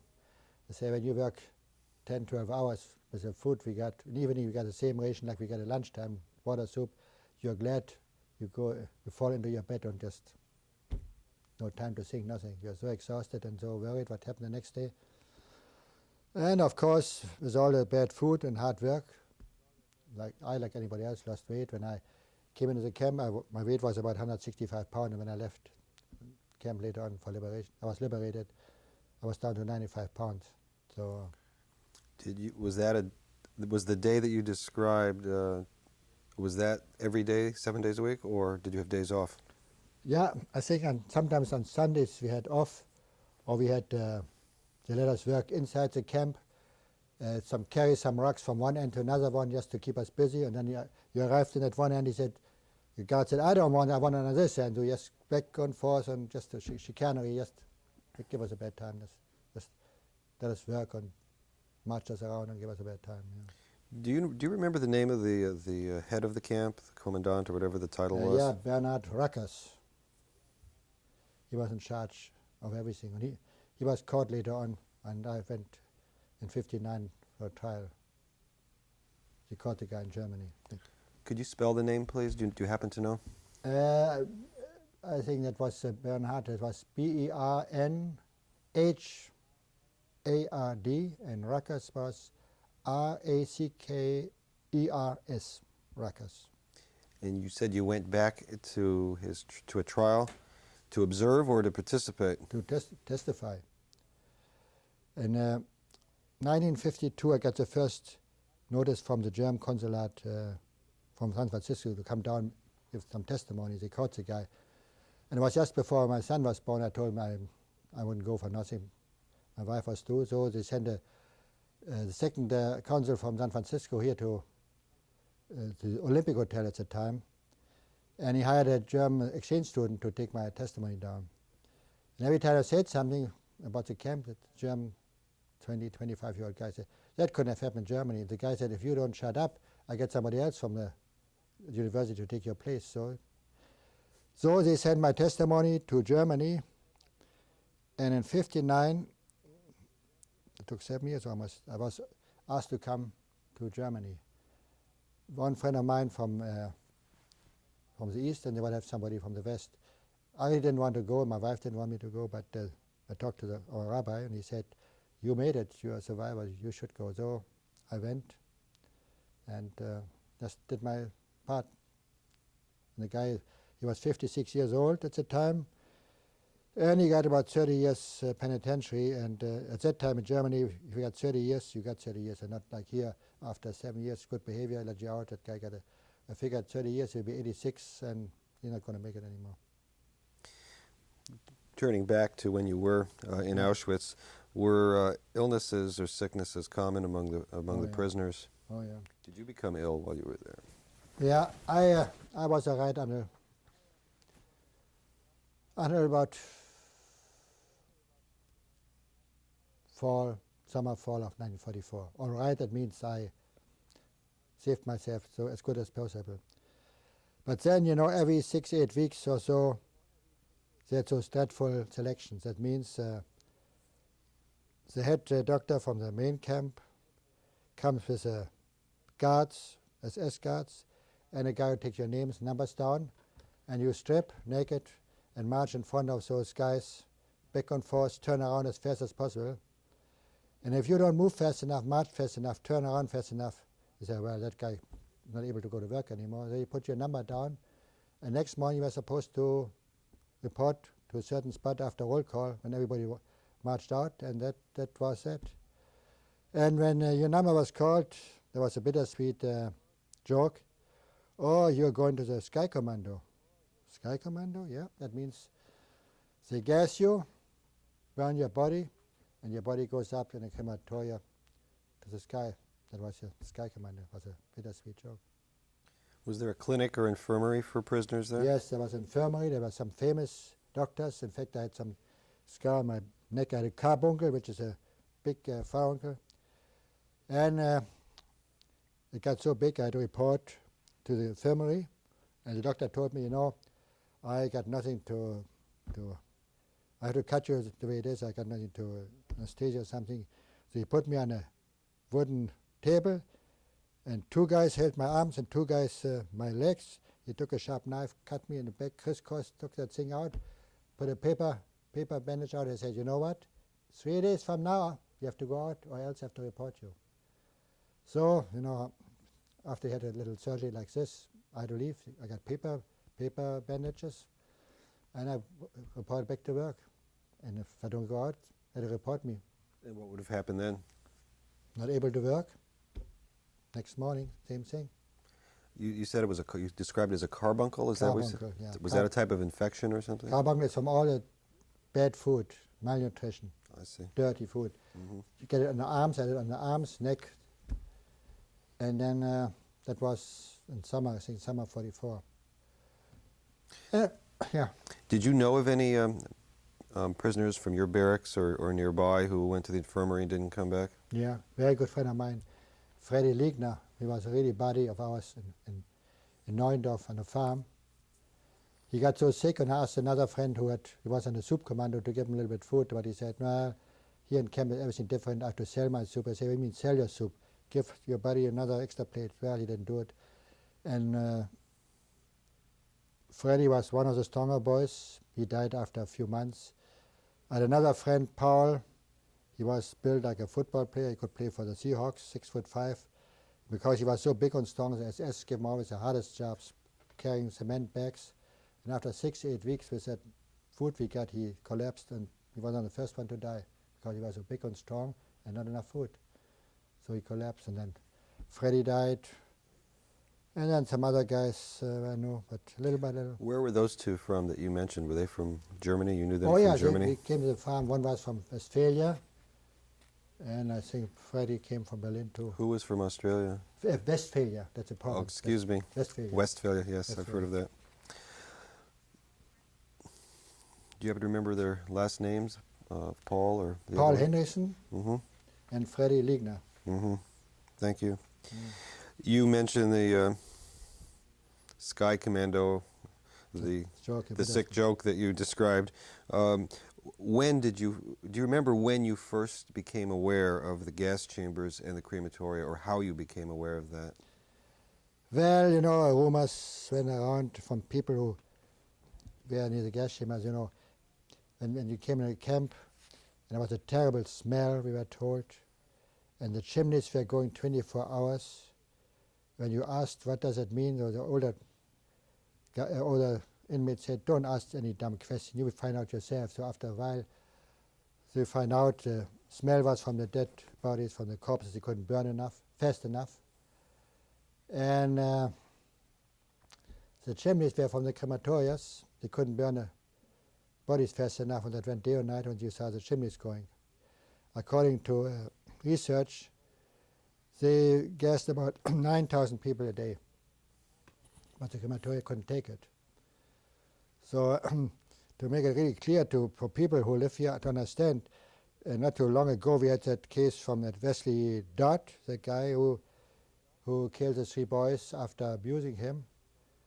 And he wanted to die. And here they fight and let him go and didn't want to kill him or gas him or hang him.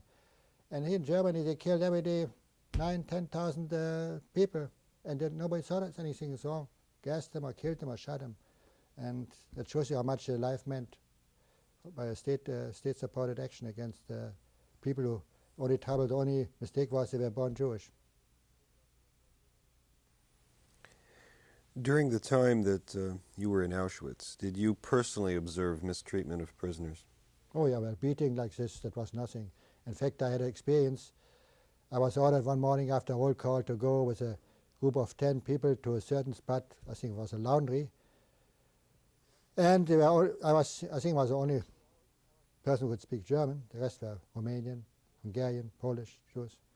So while we were going to the laundry, came another SS man. He said, "Where are you going?" I said, "To the laundry." He said, "I got a better job for you. You go to another job." So the first guard reported us in the evening. We didn't come to the laundry and did something else. So after roll call, the lager oldest, he was a big guy too, in charge of he was an inmate, but he was in charge of the inmates. He called me in his room. He said, "Why didn't you go to work? We were told."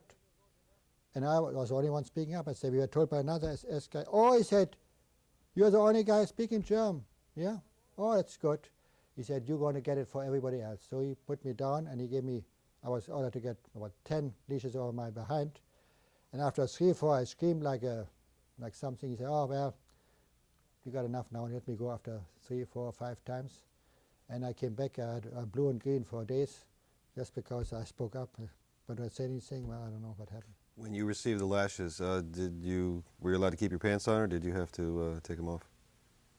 I think I had to take my pants off. Mm-hmm. Just the shirt, maybe the thin shirt on, yeah. Mm-hmm. What kind of mistreatment did you see regarding other prisoners? Any particular incidents stand out didn't in your work mind? fast enough, get over back, or didn't work fast enough, or when alarm came, sometimes Americans, the English flyers came over IG farm industry. They were very clever. They forked the whole company, or sometimes it was too late. And if you don't fast enough, they told you to give signs to the attacking planes, and you whipped you and everything, just go in the bunkers to hide and so. Oh, and beating, that was nothing. So everybody knew how to get out and run fast. Didn't want to be the first one, you didn't want to be the last one. You always try to stay in the middle, because the first one got it because you're cowards, you're the first one to run away when it comes, and the last one you're slow. No, you stayed in the middle always. That was the best way to do it. Did you hear of or observe any shootings? No, the only time shootings occurred when some people ran against the electrified wire, and the guys on the watchtower, sometimes they had a game, how far a guy can run to the electrified fence, and then maybe they just 1 foot away, they shot him just for the fun, you know, or other guy said, "Well, I came closer, you got only half a foot away." Then in the morning you found some dead bodies, but nobody paid attention. How did you know or hear about that? Well, it was short. Maybe some people are short in the barracks, or something short in the commando or something. So you figured somebody's run away. Or in Christmas 1944, for instance, 4 inmates tried to escape, and they caught them after a day or 2. And they on Christmas morning, we had to stay in line there. And they hang 4 guys in front of us. And the commandant said, "That's what's going to happen to you. Anybody think he can leave us or escape, we catch them all. There's no way out. You stay here, and we tell you when to die. You don't take your freedom in your hands." So you had to watch them being hung? For hours. Did you know who any of the four were? One was a brother of a man I know. Leo Diamond was the one hanged. And Freddie was the younger brother. And he's a survivor. He lives in LA. I met him several times. How long would you estimate you and the other prisoners had to stand and watch what was going on that occasion? And what were the conditions like outside then? Well, it was snowing, or rain mixed with, it was December, I think, mostly snowing, or at least, first was a roll call 1 hour, then about 2 hours at least, stayed in attention. 2 hours, 3 hours, half frozen, in the cold weather. That was punishment for some of the inmates trying to escape. Did you develop any friendships while you were in Auschwitz? People that you didn't know when you arrived there? Oh yeah, I met 2 people in the same barracks from New York. I mean, later I met in New York. No, one was from Nuremberg, one was a Romanian fellow, and one was from Berlin. In fact, the guy who was in charge of the transports going from Berlin to England, he was now commando. He was a welder, and he spoke a very good English. And we became very close.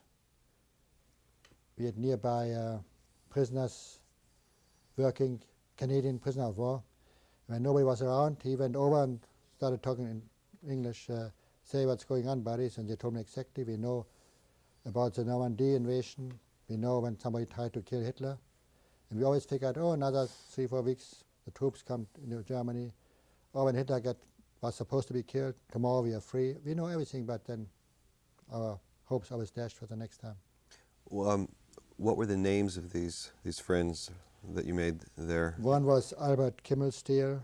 And where were they from, if you don't mind, Nuremberg. as you mentioned each Albert of them? Kimmelstiel was from Nuremberg. And then Markus Safferstein, I think he was from Romania. I don't know exactly the city. Norbert Wollheim, he was from Berlin. And Peter Kirstein, we were Peter Kirstein, Max Ullmann, we were all together from the Neuendorf. And Gerd Maschkowski was from Neuendorf. Which of these men was the one who spoke English? Who? Norbert. I see. Because he worked for the Jewish Federation in Berlin, and he brought the kids to England. He had to speak pretty good English in order to get the kids over. I see. Were you aware if either SS or other Germans or capos had any contacts with women at the camp? Or for that matter, did prisoners have contacts with women? Well, in the fall of 1944, one day we saw a group of prisoners build around a very newer barrack, a big fence, high fence, and we didn't know for what it was. So we found out the Nazis brought a group of Polish women, prisoners from the women camp from Auschwitz, from the main camp, to our camp, and they had to be horse, or what do you call them? What's a better name for no? And for the pleasure of the German prisoners, for good behavior. So not the Jews. Only if you did a good job, say capo got a good job, beat a few Jews up, or maybe a few died. And in the evenings, he got some special little slips, and they could go and have a good time. Besides the SS, used to too maybe. But and once in a while, they walked them after the working hours. They walked them through the camp. They were fancy dressed. I should have said prostitutes, pardon me, before. Well, were they being paid? No. They were fed good. They had better food than we had. They had fancy dresses, shoes, elegant shoes, taken away from the Jewish arrivals. They marched around, and once in a while, if the prisoners came close, the guards put those German shepherds and chased the guys away. Many guys just did something in order to come close, put a hanky there, or lost the beret we had to wear just to close to them and come close, one got over the back. But the Germans, the good ones who worked, they had a good time. Like the Polish prisoners, for instance, non-Jewish, they got packages from their families once in a while. So they were treated somewhat better. So was it common knowledge amongst the prisoners who were near this? Was it a barracks or a It was a building? barrack, but surrounded by high wire. Was it common knowledge what was going on there? Yeah. And we know right away. I mean, so you bragged. I mean, some couple bragged, boy, did I have a nice evening last night. Told us sometimes openly, sometimes. Did you ever hear whether any of those women tried to escape or resist this situation? No. I tell you what, I think those was elite. They had everything they could ask for. Good food, they got the SS food, dressed, clean, shoes. They had a good life. They know what's going on with the other Polish fellow prisoners, other women. They know how bad they had it. So they had a good time. They figured, well, we have it better than anybody else. They didn't make any attempts, as far as I know, to. Did you ever think of escaping yourself? No. I was already too weak to. I've had better hopes than being caught and killed by a bullet. So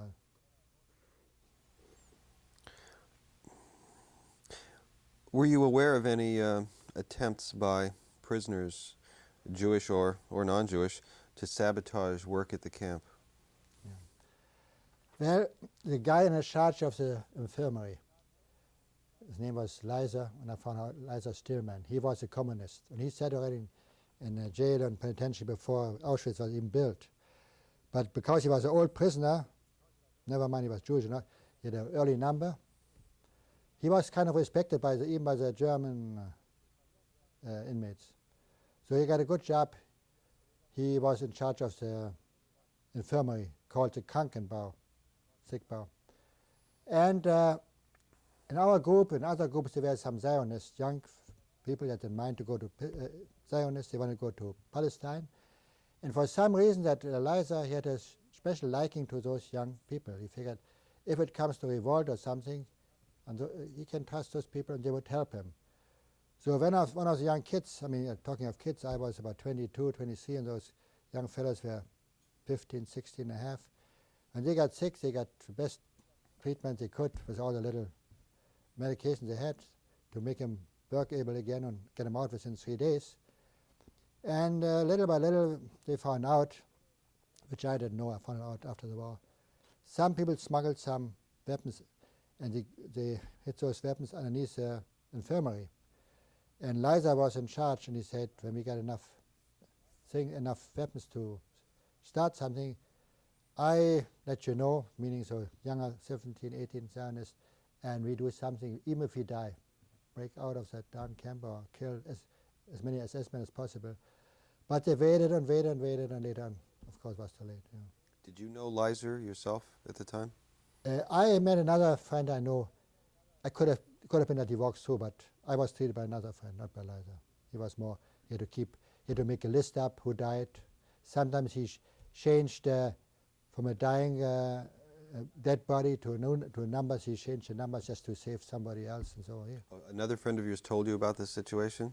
Yes. At the time, so you did hear about it while you were in Auschwitz? Later on I found out more. Uh-huh. I met only a friend who saved me a little bit by giving me special treatment. What was your friend's name? Do you remember? Leo Swirsky. Mm-hmm. I happen to know his brother from a summer camp, and he treated me pretty fair. Do you know whatever happened to Leiser? Leiser, yeah, he survived, and he was originally from Poland. He went back to Poland. He was a communist, and he was secretary of, what was a Polish communist leader, G. I don't know. Anyhow, he was the first secretary, and later on didn't want any more Jewish people in the Polish government, so he was relieved of his duties, and he was given a small pension, so many zlotys. And in Israel didn't let him in because he was a communist. And I met Leiser, 1987. We had to get together on a kibbutz. And Leiser married a non-Jewish woman in Poland. The reason was that the Polish woman had several Jewish people during the wartime from the Nazis. And he admired that woman, that she did so much good, and he made. And she got the award from the Yad Vashem as a righteous Gentile. So she was asked to come to Israel, and the only reason he could come to Israel was his wife is sick already and old, he has to support his wife on a trip back and forth. So they let him come for 2 weeks to Israel, and a friend from the kibbutz, they paid for the hotel and everything for 2 weeks. We had a meeting, he told us he has a son in Switzerland somewhere, and he has to go back, he was 73 years old already, he has to go back to Poland, because Israel doesn't want him. And he had to live out his time in his life in Israel, in Poland. He get a small pension, and that's he had to live on. And those 2 weeks he lived like a king with his wife, king and queen. In Auschwitz, was there any religious activity that you were aware of or that you participated in? Yeah. The first thing we arrived, like I say, on first night of Passover, 1943. And when we got the bread next day, and some of the younger people we had a religious group in Neuendorf, a good Israel group. We were all together. Those are mostly young kids, 16, 17. And they came to me and some other kids, the other fellow inmates said, "What can we do? We are not supposed to eat bread on Passover. What can we do?" Well, what can I tell them? I say, you know, everything is fine and when you're free, but right now that never happened before. You can go ahead and eat. It's no sin. Go on. No, they didn't want to go. They exchanged the bread the first Passover for water soup or coffee. And those are the first one to die because they give the good stuff away for lousy water soup. It was the first time. And the second time, Yom Kippur, the Day of Atonement, came a leftover of the group to me. He said, "We need 10 guys to fast on Yom Kippur." I said, "Are you crazy? What do you mean fast? You get nothing to eat anyhow. How come you want to fast?" He said, "Yeah, according to the law, we have to fast, and we need you as 10th man. Please help us out." Well, I wasn't, I'm conservative or I'm not Orthodox, but in order to please him, I said, "Okay, put me down. I'm going to fast." So we went to the elders of the guy in charge of the barracks, and we told him we want to fast for 24 hours. He said, "You are nuts, you people. I never heard in my life. You fast all day long, all week long. Who wants to fast, you know?" He said, "I tell you what, I put your food away for 24 hours, but if I see anybody of you eating, sneaking out and gets from somebody else's food, I'm going to report you to SS. Nobody's going to fool around with me." Okay. So we worked. They put our breakfast away, they put our soup lunchtimes away, and they put our soup in the evening away. And we came back from the roll call. The guy said, "Come on, get your lousy food." And the guy in charge from the religious group said, "Can we pray another 20 minutes? The guy said, "My goodness, I never saw a group like this. Fasting, working, fasting. You guys are ridiculous." So anyhow, one of the guys did a short service. We went to the block eldest, and he was so impressed, he didn't even give us our ration, which we had coming. He gave us some extra soup, an extra piece of bread. He said, "That's amazing what you guys did." I don't know. And that was the first time, the only time we did that, because most of that group wasn't alive anymore. Which year of Yom Kippur was that? It was 43, the first year we were in camp. And do you know the name of the capo that saved the food for you until There was after the Jostel fast? Schwartz, I think he was in Jostel Schwartz, he was the leader. And there was another Jostel Schwartz. The leader of the Minyan, or he was He was the Chef of the Aguda group, of the I see. Minyan and the whole group. And how about the one in charge of the barracks who you asked to save some food Abraham, that was a German guy, was Abraham. I don't know what the name is. Abraham, I think. for you? Was the name. He was not Jewish? No, but he was a killer. He killed his wife and his daughter. He was a horse better, and he killed them both. He lost all the money, and then suppose they took him from the penitentiary to the camp to make him put him in charge of us. I think it was Abraham. Funny name. I think it was Abraham. In general, or not in general, even specifically during the time that you were there, how did the Jewish and non-Jewish prisoners get along? Well, the German prisoner was where we were somehow sticking together, but we had some non-Jewish Polish prisoners. Of course, they got their packages from the families, and they would never share anything, and they looked down on us. They said, "Well, you are Jewish people," well, and they stuck to their own group, Polish prisoners and other non-Jewish foreign prisoners. They stuck together, but they disregarded us. We were for them, we were just a piece of dirt, you know. And they had better jobs anyhow because they had the red triangle, you know, so they were preferred anyhow. Were there any situations that where prisoners beat or maybe even killed another prisoner for being a collaborator or anything like that? I think in summer, must have been summer 1944, came one of the last groups from Belgium, a group of, I don't know, 40, 50 people. And one guy came first to us and said, "You know, that guy got he's from the Judenrat, from the guy in charge of putting the transport together by name and by age. This guy got my parents deported a year ago, 2 years ago. And he went to the SS. He said, you know, the same thing like he told us. This guy was there.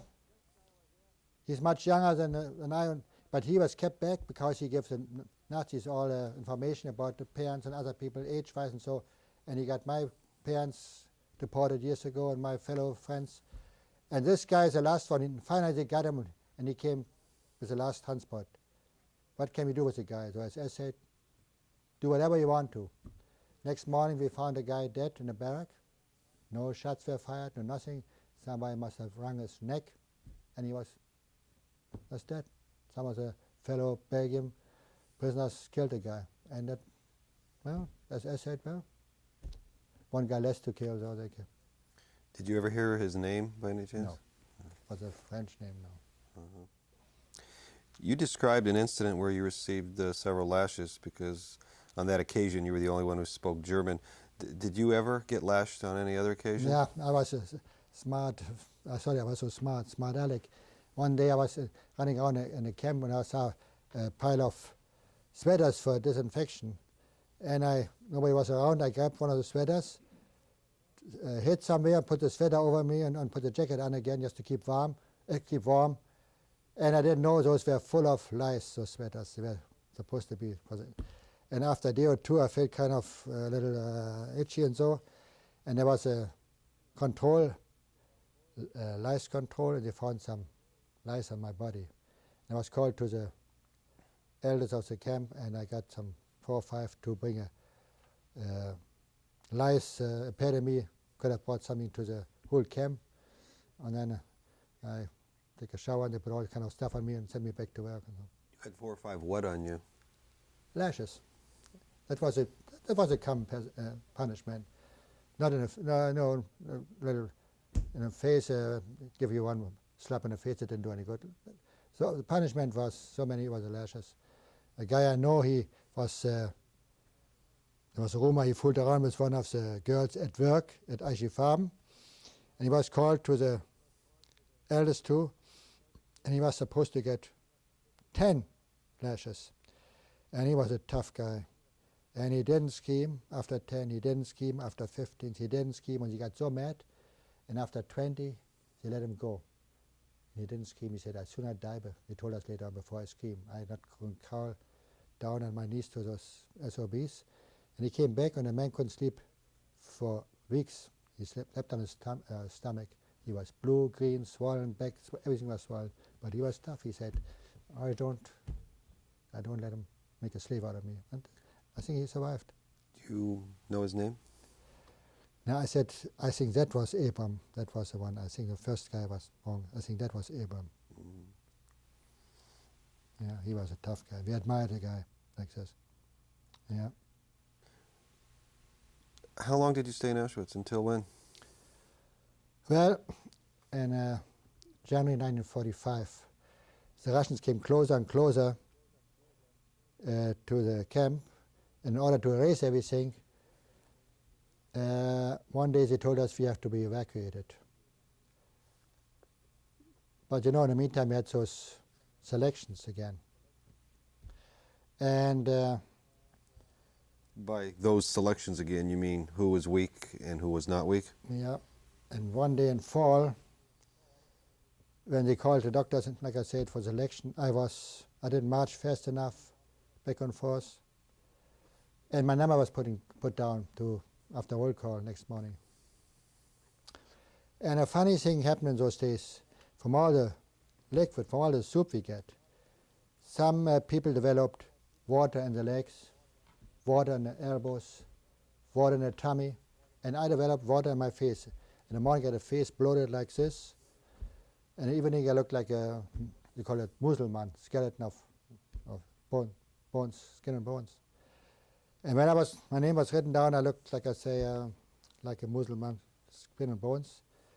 So next morning after roll call, I was ordered to go to a certain spot to be transported to the gas chambers.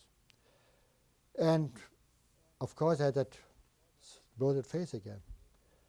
And one of the S-men came by and saw me with a group of 75 or 100 people. I was one of the taller ones with a face like this. He said, "Hey, you over there, what in the hell are you doing in that group? Don't you know better?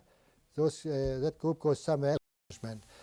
Not in a little in the face, give you one slap in the face, it didn't do any good. So the punishment was so many was lashes.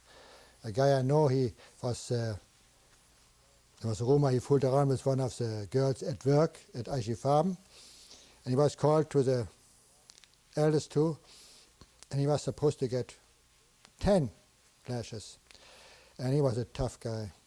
And he didn't scheme after 10, he didn't scheme after 15, he didn't scheme, and he got so mad, and after 20, they let him go. He didn't scheme, he said, "As soon as I die," he told us later on, "before I scheme, I'm not going to crawl down on my knees to those SOBs." And he came back, and the man couldn't sleep for weeks. He slept on his stomach. He was blue, green, swollen, back, everything was swollen. But he was tough. He said, I don't let him make a slave out of me. And I think he survived. Do you know his name? Now I said, I think that was Abram. That was the one. I think the first guy was wrong. I think that was Abram. Mm. Yeah, he was a tough guy. We admired a guy like this. Yeah. How long did you stay in Auschwitz? Until when? Well, in January 1945, the Russians came closer and closer to the camp. In order to erase everything, one day they told us we have to be evacuated. But you know, in the meantime, we had those selections again. And By those selections again, you mean who was weak and who was not weak? yeah, and one day in fall, when they called the doctors, and like I said, for selection, I didn't march fast enough, back and forth, and my number was put down to after roll call next morning. And a funny thing happened in those days. From all the liquid, from all the soup we get, some people developed water in the legs, water in the elbows, water in the tummy, and I developed water in my face. In the morning I had a face bloated like this, and in the evening I looked like a, you call it Muselmann, skeleton of bones, skin and bones. And when my name was written down, I looked like I say, like a Muselmann, skin and bones. So next morning after roll call, I was ordered to go to a certain spot to be transported to the gas chambers. And of course I had that bloated face again. And one of the S-men came by and saw me with a group of 75 or 100 people. I was one of the taller ones with a face like this. He said, "Hey, you over there, what in the hell are you doing in that group? Don't you know better? That group goes somewhere else. You better go to work. You want to hide? You better find a different place. If you don't go out within a minute, I report your number, and you get your punishment again." So I ran as fast as I could back to the barrack, and the guy in charge said, Mike, how in the heck did you make it? Nobody ever got out of that. I said, look at my face. Oh, yeah, you and your fat, swollen face. He said, you better hide underneath the bed, because if SS comes by checking the bag, if they see you and me, we both get punished. Or you better hide. So in the evening, my fellow inmates came back, and everybody said, how did you make it? It's a miracle. I thought you were already gone a long time ago. So here I am. Do you have any idea why that SS guard spoke to you on that occasion? Because I looked still, he said only my face, he didn't see my body. He said, that guy looks good enough to work another 3-4 days, or under the next selection.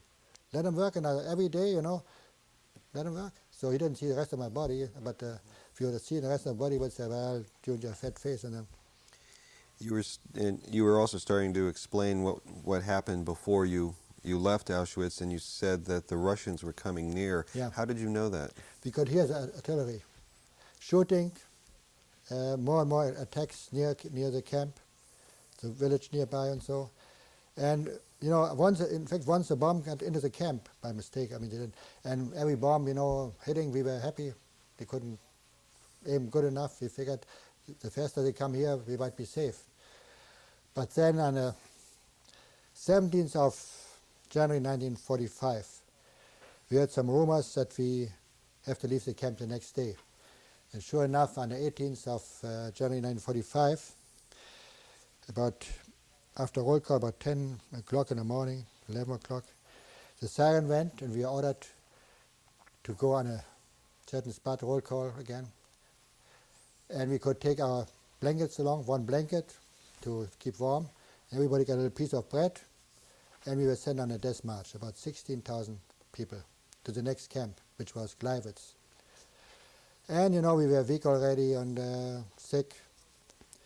Gleiwitz was about, I don't know how many miles, 80 miles away. And here we are in a thin uniform with our wooden shoes. Some people had 2 left shoes, and some 2 right shoes, just chicanery from the SS. We marched and schlepped ourselves over the highways, ice and snow.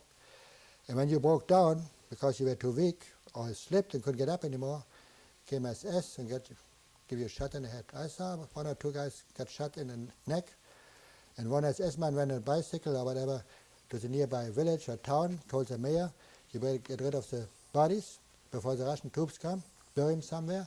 And we marched to the next camp, which was Gleiwitz. How long did you march?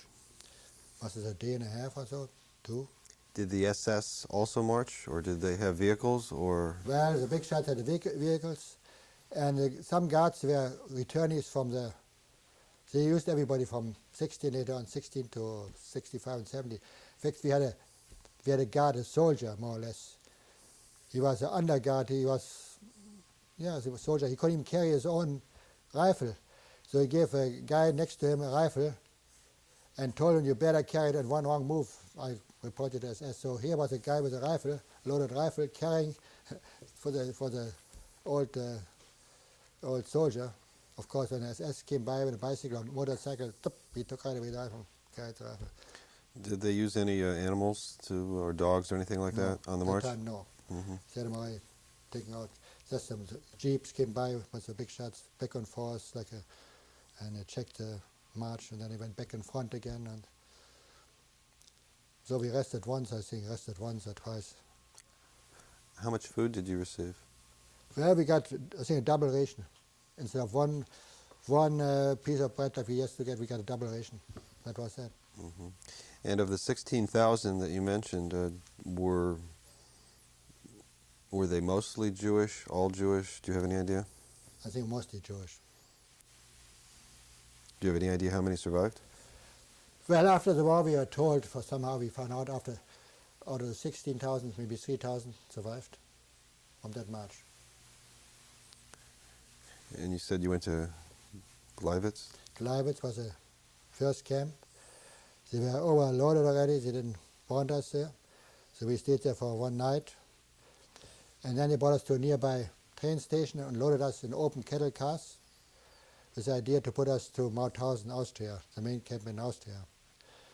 So we went to after 2-3 days in an open cattle car without any food. It was snowing heavily, and we ate snow. We just ate the snow. There were about 60, 70 prisoners in one of the cattle cars, or even 80. And we went, then one came to another one. If somebody died in a car, in a box car, we took the jacket or pants or the shoes from the dead body, took it over, put it on us, and throw the dead body, like they ordered us, over the wall of the boxcar. Did many people die? Well, in our boxcar, as far as I know, maybe 10, 12. One friend of mine, he was much older. He was the oldest one of the prisoners. He went crazy. He wanted to jump out of the boxcar. His name was Alfred Joseph. And I held him back with all the strength I had. He survived. And he married 1946 in America. And I got every year, Christmas or Hanukkah, a card. Thanks to you, I'm alive, because I was ready to jump out. And his wife always, thanks to you. And I got it for years. And he died some years ago. I got always a card from him. Yeah. So where did you then go from Mauthausen? Mauthausen, they took us to another camp, tried to take us to Czechoslovakia, didn't take us. Then finally, they brought us to Sachsenhausen, Oranienburg, near Berlin.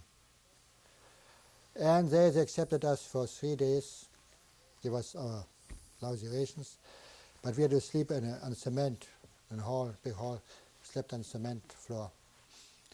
And after 3 days, they shipped us out, we marched, I suppose it was March, to Flossenburg. It was a quarry. And I was told there was not a gas chamber, but if you couldn't work anymore, they just threw the guys from the high part of the camp right down in the mines, and you killed them that way. What month was this in Flossenburg? Do you remember? See, Flossenburg, Gleiwitz was still January, February sometimes. Mm-hmm. And were you assigned to a barracks there in Flossenburg? Yeah, in an overloaded barracks, mostly non-Jewish prisoners. It was all hard workers, mostly non-Jewish, yeah. And they had no beds for us anymore. So the block eldest, the guy in charge, he was, like I say, sometimes meaner than the SS. Every night he puts us 6 inmates underneath the bunk beds, underneath.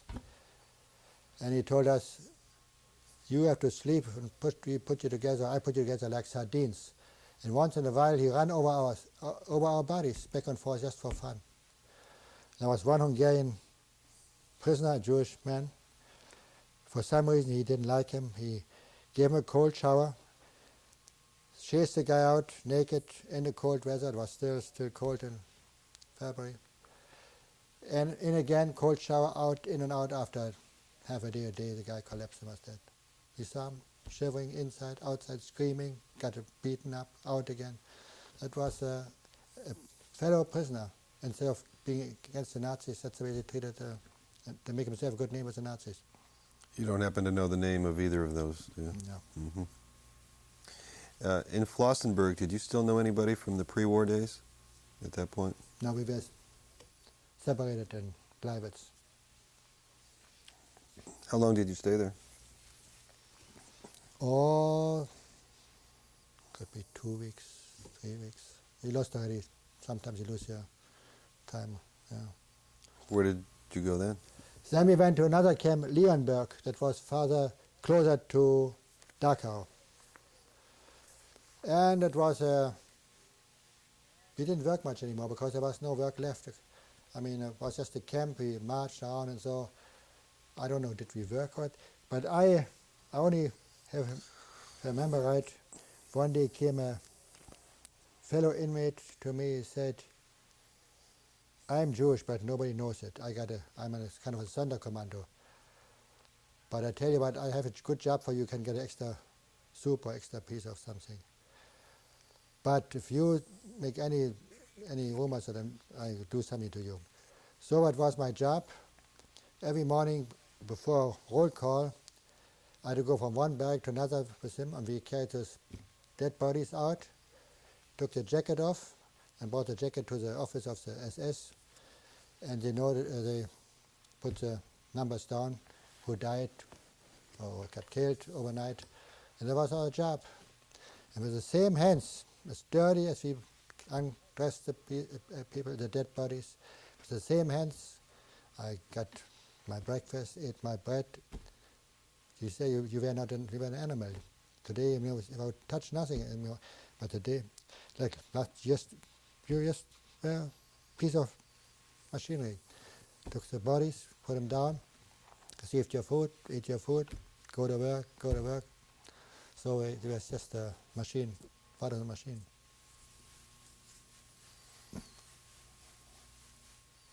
How many people died each night in your barracks, do you know?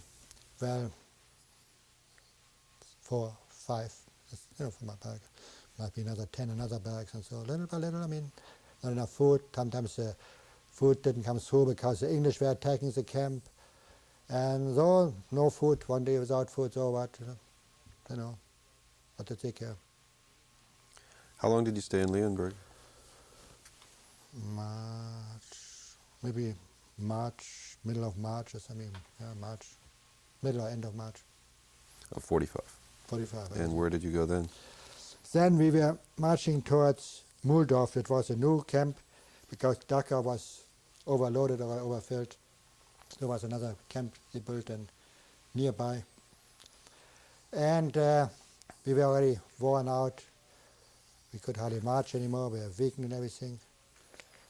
And a friend of mine, we noticed, instead of the SS selecting people who could enter camp, there were some fellow prisoners. They were about 400 or 500 feet in front of the gate to the camp, sitting on chairs with some papers, and you have to march by those inmates. Those were, I think, German inmates, non-Jewish inmates. And I smelled something, I said there's something not right. Both my friends and I, we were already way down and lost so much weight. And instead of marching, we always kept back and let everybody else pass us. And about, 6, 7 o'clock, it was cold and dark. I think those guys took the names down and they were sick and tired, or they said, well, our job is done. They took the papers, they took the tables and carried the chairs back and said, okay, everybody is still outside on the street. Come on in. And the other ones who were selected, they went to a different entrance. And I heard later on, they put them in a boxcar and put some carbon monoxide in the boxcar. We don't know what happened to the guys. So I arrived in the camp and new barracks, new surrounding, new orders, new people, so everything was new, but like I say, you just do what you have to do in order to exist. So we had to march out every day to the city of Muldorf. It was an important train station. It was a crossover between Munich and Nuremberg and Aschaffenburg, all this. And they bombed the train station very heavily every day. So our job was to remove all the rocks, straighten out the tracks and so. And we had to march always to the city in our prisoner uniform with the guards, with the dogs. And of course, after the war, the German population, they didn't know there was a camp nearby. But they saw us every day. Nobody saw anything. So I worked for the 2-3 weeks, kept up with the work, but I got weaker and weaker. And I got the jaundice. I got sicker and sicker. In fact, one of the SS said, go to the infirmary and tell them you need some sweet stuff. It's good for your jaundice. Was a guy from Berlin, SS man. So I went to the infirmary. He said, you got plenty jam for me? He said, you idiot, go back. We have no jam. Come on. And then I went back to work. But then the last few days in April, I couldn't work anymore. So running around in a camp, I saw some foxholes. In the morning after roll call, when they start marching, for some reason, it was already not so orderly anymore. I found a foxhole. I just jumped in a foxhole, hit myself all day in a foxhole without any soup, of course. And in the evening, I rejoined the march, the people who marched into work, reported to roll call, got my nighttime soup. On the next morning, I got my dry bread. And I kept up for a week or so, but then I couldn't do anymore because I contracted typhus. I had high temperature and I couldn't just even walk anymore. So it was the end of April. I think I reported to the infirmary with temperature, thirsty. I must have 103, 104 temperature, and I was delirious. I didn't even know what I was doing anymore. I didn't care. I said, well, that's it. And after a day or two, I was laying in the infirmary. I heard some noise, some screaming, and some crying, and some shouting, and some motorcycles moving. What happened? The American army surrounded the camp 2 or 3 days earlier than the Nazis. SS figured. Some Nazis took off in the SS took off in the motorcycles, but some didn't make it. So they surrounded the camp, caught the SS, and they came to us in the infirmary and told us, "You are free now." I was so, I've half gone. What did that mean? Who free? told you this? The Americans? GIs. The GIs. You are free. We take over. War is over. I was delirious. I didn't know, but war is over. And they came from one bed to another one, offered us food, bean soup with meat, chocolate, everything you want. They came to my bed. "Buddy, what you want? Meat, soup, chocolate." I say, "Grapefruit juice, water, water, water." So they brought me some water. That saved my life because many of the fellow prisoners who had temperature and typhus like I had, they ate that bean soup and meat and chocolate. And guess what happened after a day or two? They died because the system couldn't take it anymore. After living for years without decent food, I've suddenly eat that food anymore. I was shipped with other sick people to a nearby hospital. What was so that was the day of your liberation? Yeah. What was the date? Do you know? Either the 2nd or 3rd of May, 1945. And you had typhus then? I had typhus. So what did you do in the hospital? I mean, not what did you do, but how long were you in the hospital? Well, that was a recovering? Catholic hospital. The nuns were very good to us. They worked for the American doctors. And the doctors took good care of us. And after 6 weeks, I came back to life, so to say. I was half deaf on one of the ears. That goes with the sickness. And they took care of us. And then, little by little, they had to move. And they brought us some Hungarian doctors. And the Hungarian inmates, they refused to be treated by the Hungarian doctors. They spit in their face. They said, "You were with Hitler, we don't want you." But then, to everybody, and as soon as I was all right, I hitchhiked to Munich to look for my wife. Did you find her there? No, we made out, whenever we survived, we would meet in my wife's hometown, which was about 25,000, 40,000 people. Berlin had about 4.5 million people. So I hitchhiked to Munich, from Munich to Nuremberg.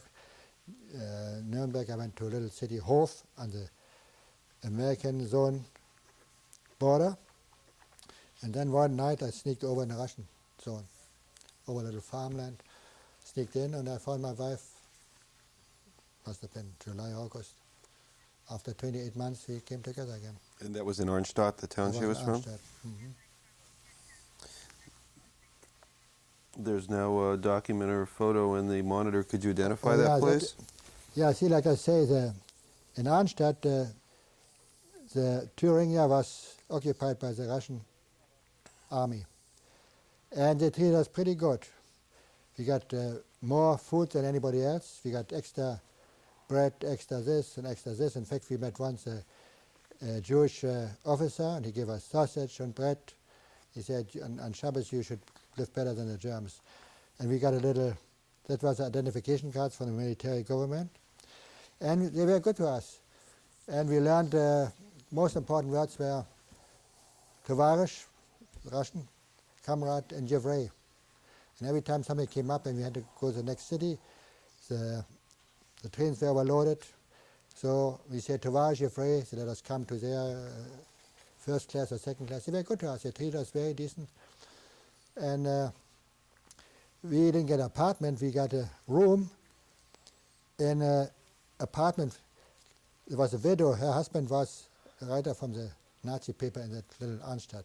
And she had to take us, and she was furious. She had to take some survivors in her apartment. So How long did you stay in Arnstadt? Well, that was in July, August, but then we found out, we had some rumors that President Truman at the time opened the quota for 100,000 refugees to come to the United States, but only if you come from the American zone. So in October 1945, we, a group of German, non-Jewish people, we tried to sneak over the border back to the American zone. And we were told the Russian border police or the border guard, they warn you, they tell you two times, stop, stoy, and if you don't stop, they kill you. Well, we were caught, middle of the forest, and they told us, stoy, we didn't listen, we ran, and we were told again, stoy, and we said, well, there's no use, after surviving the camp, there's no use to get shot by a Russian guard. So we stopped, and we were taken to the commandant, Russian commandant. And he wanted to know, there's one guy in Yiddish, asked what you want, and everybody, even the German, everybody learned of a sudden, Yevrei, Tovash Yevrei. So the commandant said, everybody Yevrei, everybody Jewish, no Nazis. Everybody in Hitler Germany was Jewish, no Nazis. So, but one of the Russian soldiers, a young boy, he whispered something in the commandant's ear, and he came back to us. He said to one of the Germans, can you say Shema Yisrael? The guy said, what is he talking about? He went to another one. Finally he came to us. And you know Shema Yisrael? I said, sure. Say it. I said, Shema Yisrael. He said to the command, this couple are the only Jews. So, here we went over. The commandant asked us, what do you want to do? He said, we want to pick up our parents' Nebish and bring them back to the Russian zone because the Russian zone is beautiful. And the commandant let us go. So here we are in the Russian zone, in the American zone. What is the document in the monitor now? That is later on for the government, for the military government. We got our ration, food and everything. And later on when we got our papers, we had to present our papers to the military government in order to get the papers to go to America. What town did you move to? Fürth. Fürth, that's a city where Kissinger was born. Henry Kissinger. Henry Kissinger was born. Nice little town. How long did you stay in Firth? From October 45 to about August, September 1946. Is that when you left for the United States? Yeah, first we were in quarantine for some weeks, and then we went to Bremerhaven, and then to the United States. How did you come to the United States? Was it a boat or? Yeah, we were first in a quarantine camp for some weeks, and here in the United States was a ship strike, and once in a while came a chaplain from the American Army, Rabbi Eisendrath. He told, well, I got news for you. You can go right now. You have to wait a little bit.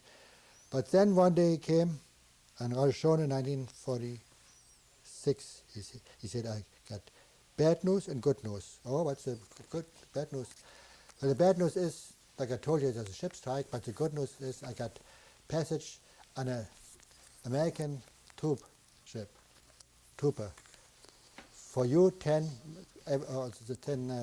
my wife and 9 other women were pregnant. I got 10 seats, 10 passages for you women, but your husbands have to come a little bit later. First, you women go to America. And my wife told him, never mind. We were separated for 28 months. They didn't know for each other. We're not leaving. Okay, if you want like this, that's it. So 10 days later, on Yom Kippur night after service, he said, I got good news. I got 10 more passages for your husband. My wife said, now you're talking.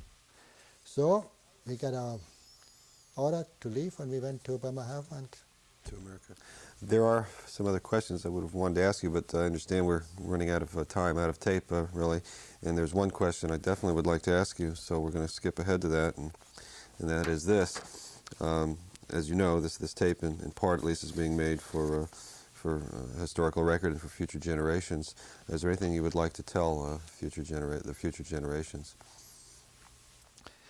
Well, I tell you, the most important thing for the new generation is to be educated.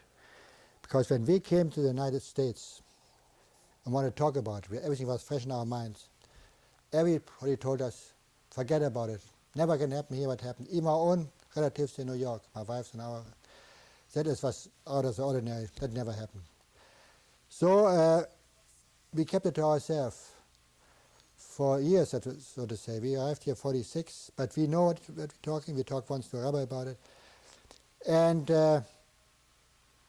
but in 1961, after the Eichmann trial, all of a sudden, when you saw what went on and heard and saw on television or in the papers, what really happened in Germany during the time from 1933 to 1945, all of a sudden people became interested. Not the older ones, the younger ones. And that was the first time I was asked to go to a camp and talk to some Jewish people. And with all the things going on now, with the neo-Nazis and the skinheads, and people who run for election, like Mr. Duke and Buchanan, those are racist.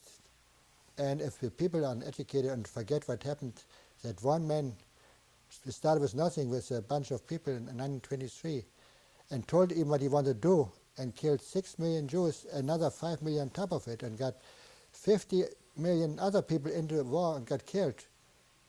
If you elect the wrong people, one crazy guy can do the same thing, because like Mr. Butler, Reverend Butler in Idaho, he had the same ideas like Hitler has, same. And we said one part for England, one part of the United States for the white people, one part for the black people, and the Jews can go whenever they want to.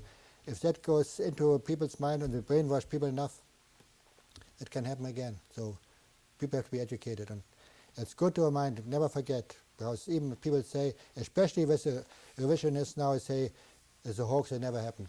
We know better. It happened, and let's not forget what happened. Thank you very much, Mr. Stern.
We are continuing with the interview of Mr. Klaus Stern, a Holocaust survivor who was born in Breslau, Germany in 1921.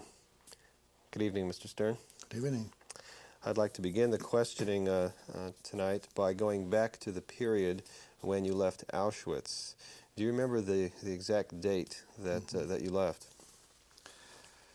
The day of the death march started on January 18th, 1945. We had some rumors before, 2 days before or so, and we were ready. You know, the Russian army came closer and closer. You can hear the artillery, and in order to erase all traces what the SS did to us, they decided to evacuate the whole camp. Only left the sick people behind, and we were told maybe they kill all those sick people.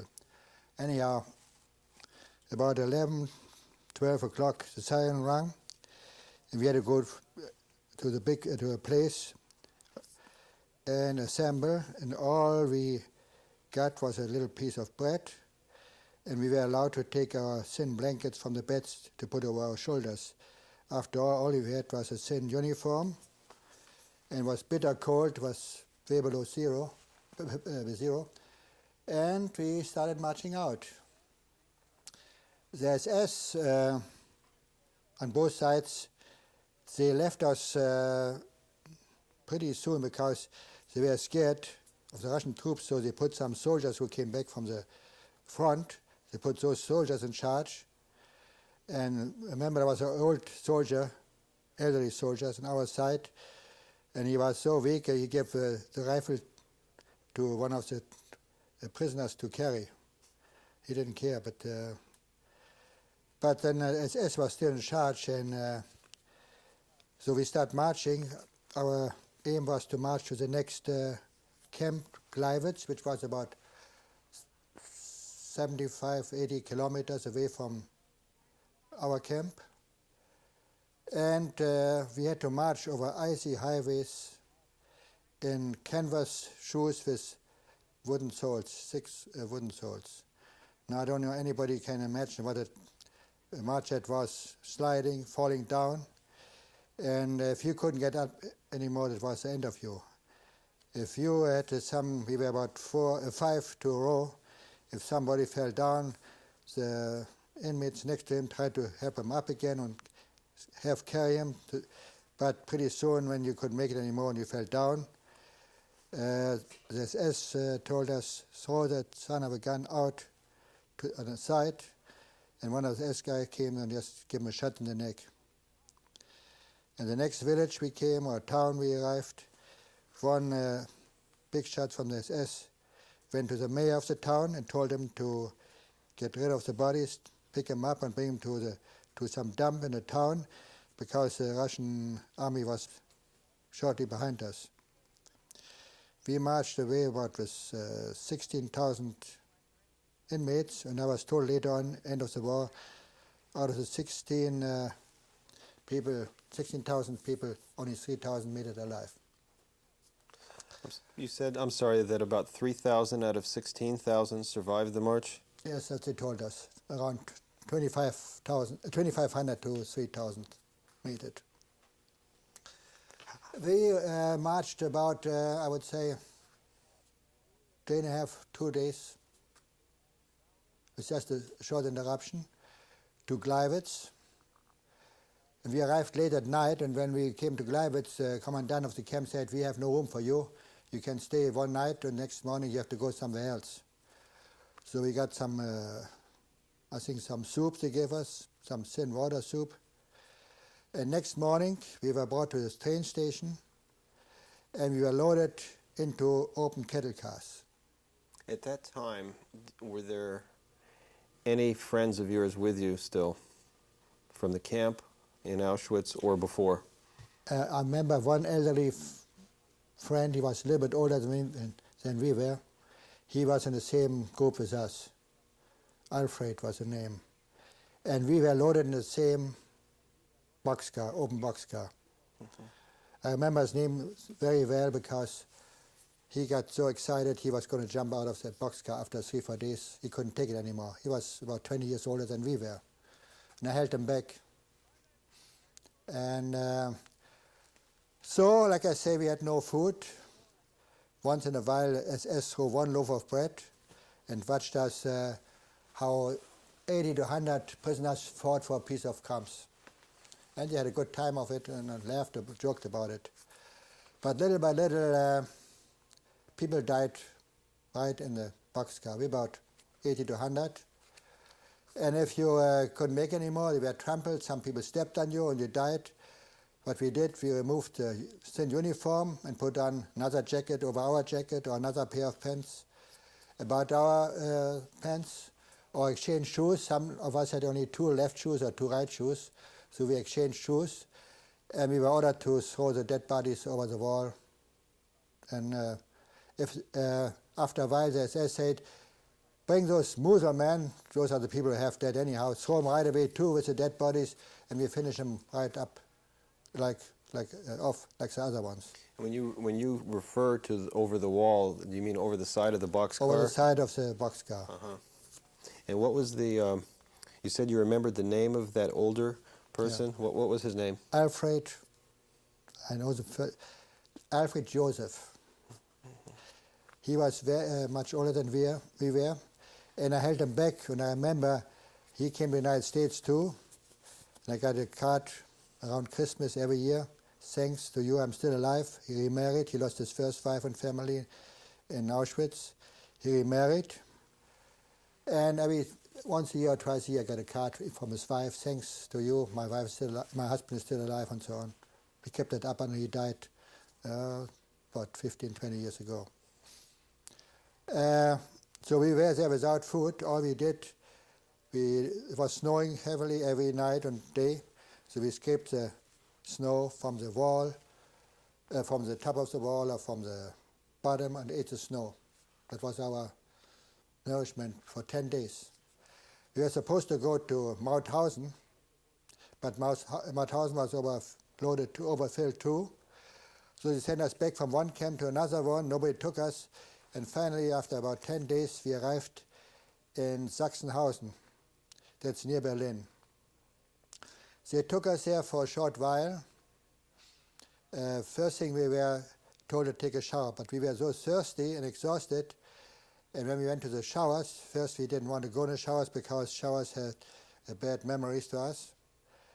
So what we did, when the water came down, hot water, we eagerly drank the water just to have some liquid in our throat. We just drank the water when it came down, and most of the water, instead of cleaning us, we just drank the water in the showers. Well, they kept us there for 3 days. We got a lousy breakfast in the morning, some black coffee, corn coffee, a little piece of bread, and we had to stay outside all day long because we weren't put in to work like the other ones, because they figured it's no use to show you what to do. You might as well stay outside. We stayed outside in the bitter cold. And at night time, after roll call, we slept in a big hall on the cement floor. There was some straw on the cement floor, and we slept hooked together just to keep warm. And next morning, 5:30, 6 o'clock, roll call again, some kind of a breakfast, they called it, out again all day long until the people came back, until the inmates came back from work. And then after roll call, we got some soup again, and then slept on the cement floor. That went on for about 3 days. And then we were loaded on trucks, and the aim of the SS was to bring us to Flossenburg. Before you describe that, I'd like to ask you about how many people slept in the hallway or in the hall that you described at Sachsenhausen. It must be about 300-400 maybe. The leftover of the transport. Yeah, I think that many about. And were those the only people left from the 16,000 or so who you had left Auschwitz with? Some might have been brought in barracks. I don't know, some. But the main portion was... in barracks, you mean at Sachsenhausen? At Sachsenhausen. Separated from your group at that point? In quarantine. Maybe they put them in quarantine because they were new arrivals. Yes. But I would say next morning we were loaded on trucks. But I think there were more people than the one who slept in the hall. And we were brought to Flossenburg, which is between Berlin and the camp in Dachau. What was the approximate date that you came to Flossenburg? Well, let's see, we left Auschwitz January the 18th, March 2 days, 20th, 3 days. It must have been end of January, beginning of February, something like that. Of 45, I take it. Everything was 1945. So in Flossenburg, we found out that camp was built on 2 terraces, one higher up and one lower. It was a quarry. And we were told the prisoners who couldn't work anymore, they were tossed down, thrown down the quarry, and 400 or 500 feet, and when they came down and broke their neck and broke their bones. That's the reason that's the way they got rid of the. There was no gas chambers like in Flossenburg, but that's the way they killed the people. Just toss them down the high roof or whatever you want to call it. In Flossenburg, we didn't do any work because we were new arrivals. First, we were put in quarantine for a day or 2. Since they didn't have enough room, they put 4 of us in one bed, 2 on this side, 2 on this side. And we stayed there for some time until we were divided to different barracks. But I was brought to the barrack number 7, which was one of the worst ones because the capo, or the block eldest, how they called him, was a very mean person. What he did, since we didn't have enough room to sleep in beds, he put 7 of us underneath the bed. And he made a comment like, we have to treat you like dogs and I let you sleep like sardines. So they put us 7 sideways under the beds. And sometimes he stepped over us when he was running back and forth in the barrack. But that were done day and night. At night, daytime, we got our lousy breakfast again. And then we had to stay outside all day in the open air, in the cold air. Especially I remember there was one young Hungarian inmate, and for some reason that block eldest, a criminal with a green triangle, didn't like that guy. So he made him take a cold shower, throw him out naked in the open air, let him stay there for 20 minutes, half an hour, and ordered him to come back, give him another cold shower that went on 2-3 times. And after this, the poor guy just collapsed and died. What were conditions like outside when that happened?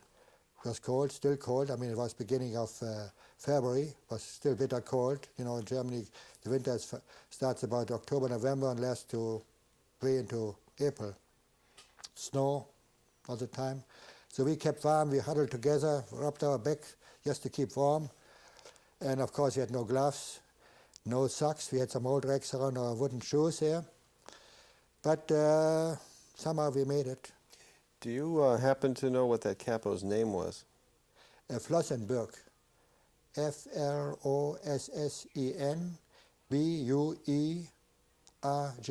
Flossenberg. And he was a block elder or capo or?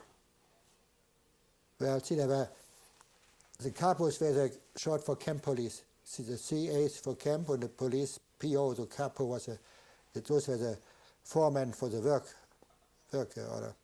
This man was in charge of the barracks. He was in charge that the beds were made good, the floors were cleaned, and the people were washed and clean, and that was his job. So he didn't have to go out to work. All he was, all the inside the barracks, kept everything clean, and he had an assistant to take care of us and watched us all day long. That was his position.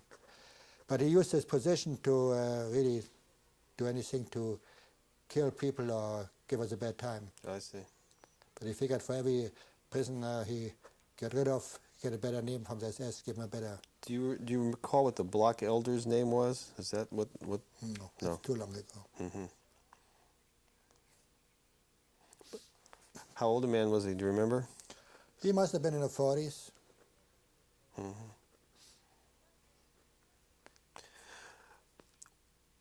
What was the ethnic mix of prisoners in Flossenburg in terms of where people came from and Jewish and non-Jewish and so forth? Mostly Jews, Hungarian, some Greek Jews, French Jews. And I remember there was, for instance, non-Jewish, 2 non-Jewish ministers from Hungary. They were allowed to keep their civil suits on, and they didn't have to be shaved like we had, shaved their head, and so they could keep their beard or hair like. But they marched between the prisoners like anybody else, but they could keep their suits. And so every time we had roll call, we saw the guys marching around like anybody else, but they kept the suits on because they were Hungarian ministers, former Hungarian ministers.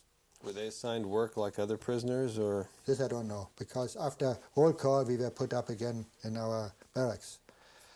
And some of us had to, the stronger ones had to bring the soup from way below, from the kitchen.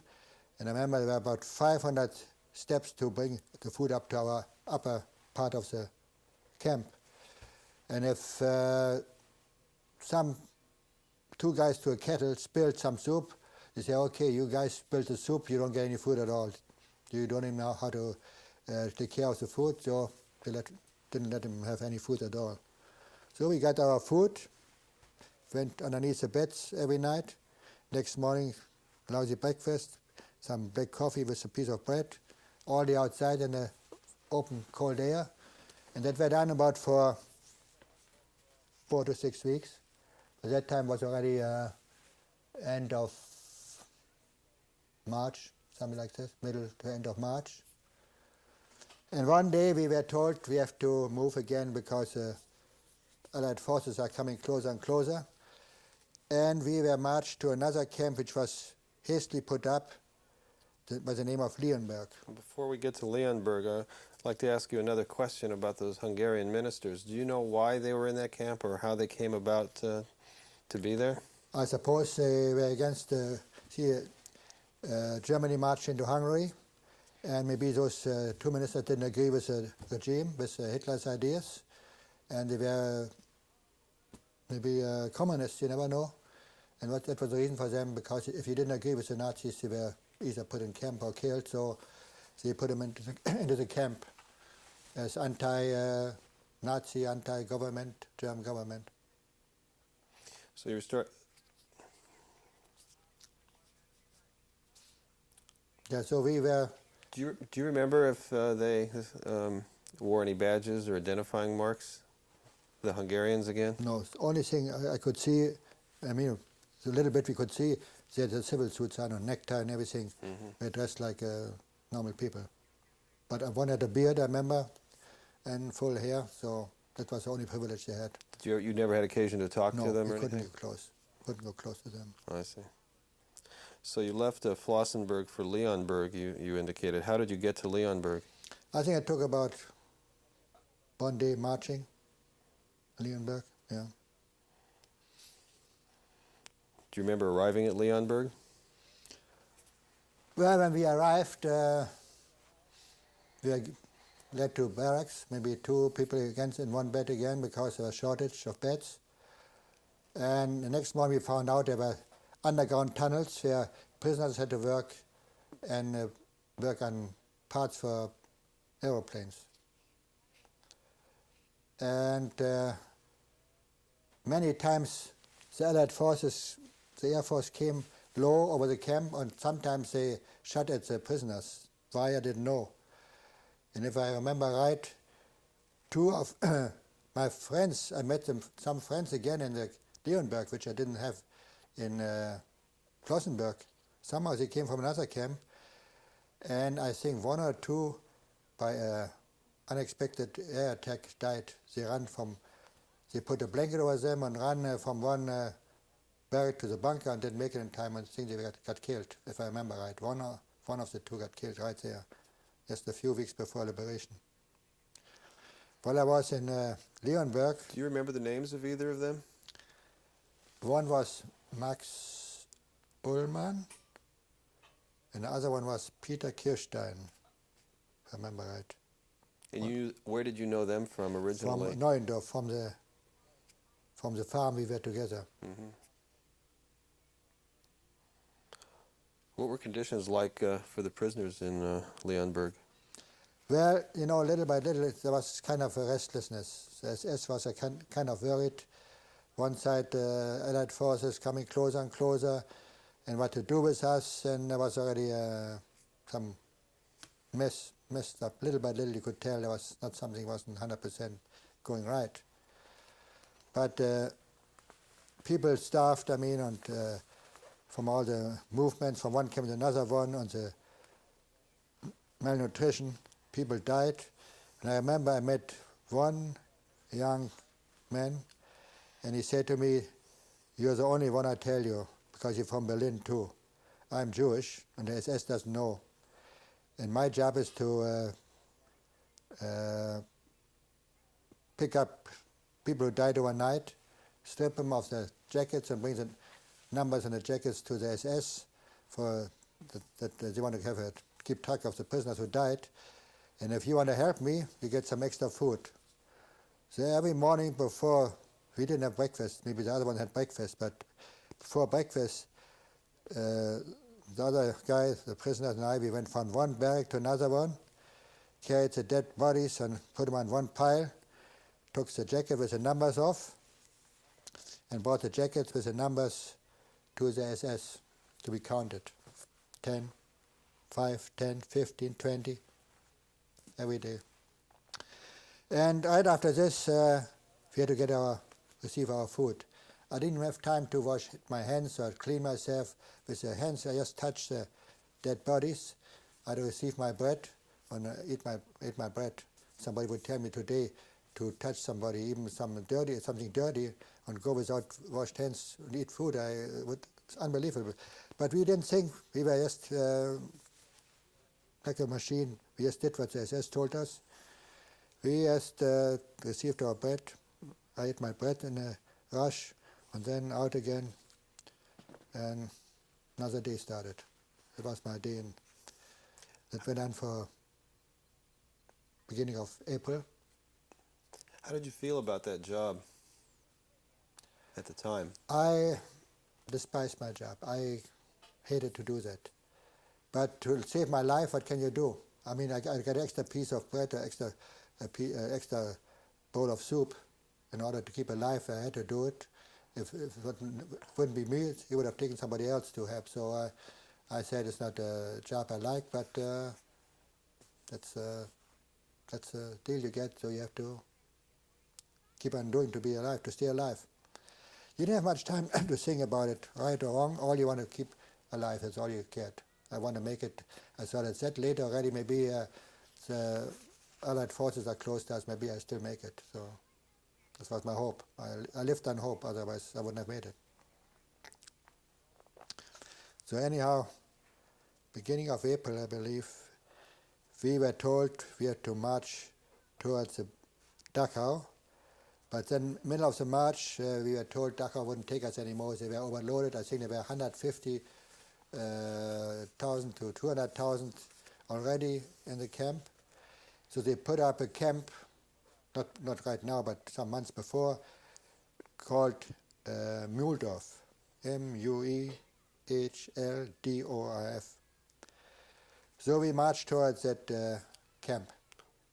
Before you describe the march to Mühldorf, when you were doing the job you described at Leonberg, were you aware of the work that was, at that time, were you aware of the work in the tunnels that was being done for airplane parts? We talked to prisoners who came in the evening. We mixed with prisoners after roll call, and they said, boy, what a day we had again in that dark tunnel, smelling, the air terrible, hardly any air. They talked about what they did, underground work and terrible air. Did they say what the tunnels were made out of, or anything about the tunnels? Describe them? No, I don't think. If they said, I can't recall. I can't recall anymore. At the time, or by the time you left, were they still making parts for the airplanes? As far as I know, yes. They still told everybody they're still going to win, so they kept working on producing stuff. Now, were they making entire airplanes or no, parts? No, yes, parts of planes. Mm-hmm. So you were just back to what you were starting to describe, which was your march to Mühldorf, I think you said. Do you remember anything about that march? Well, like I said, we got weaker and weaker. It must have taken a day or two. But I remember when we finally arrived on the street leading to the camp, I noticed something. There were 3 or 4 tables, middle of the highway, put up 3 or 4 tables. And on the table wasn't the SS, they were prisoners. And they sorted the arriving inmates out.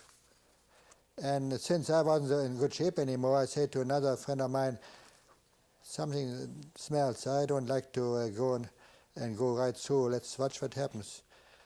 So the selection started about 10, 11 o'clock in the morning. And when we saw people who could hardly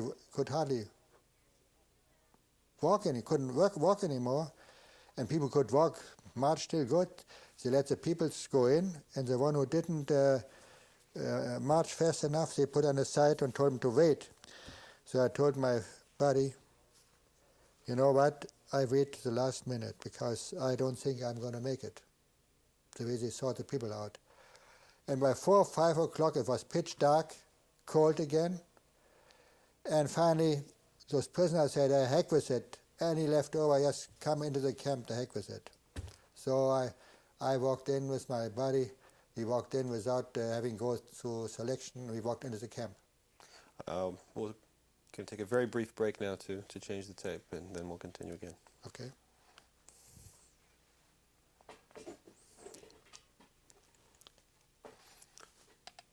Try to look up towards me. Yeah, I can. Yeah. It shows there.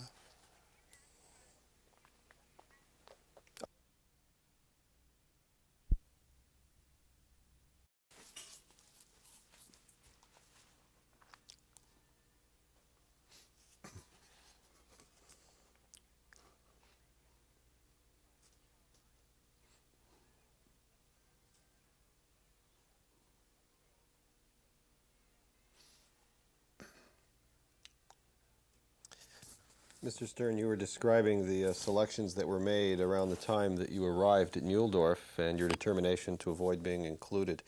Who made the selections? There were some inmates who were doctors, and they asked him, they ordered him to sit down with another 2 or 3 other inmates. So there were some doctors between the prisoners who made the selection. Who ordered them? Pardon? You said they were ordered. Who By the ordered them? SS. Mm-hmm.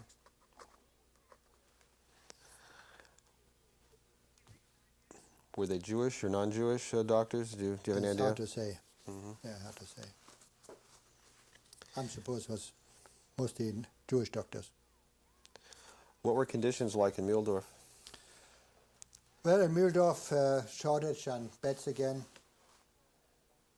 Sometimes 4 people in one bed. We had to work in Muhldorf. We had to work on a train station. Muhldorf is an important train station between Nuremberg, Augsburg, Munich, and it was steadily bombed.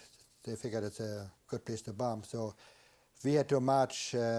See, our camp was alongside the highway leading to Muhldorf. So we had to march first on a highway to Muhldorf and go through the city in order to come to the main station. So people must have seen us every day, a group of sorry-looking people with SS, with German shepherds watching us.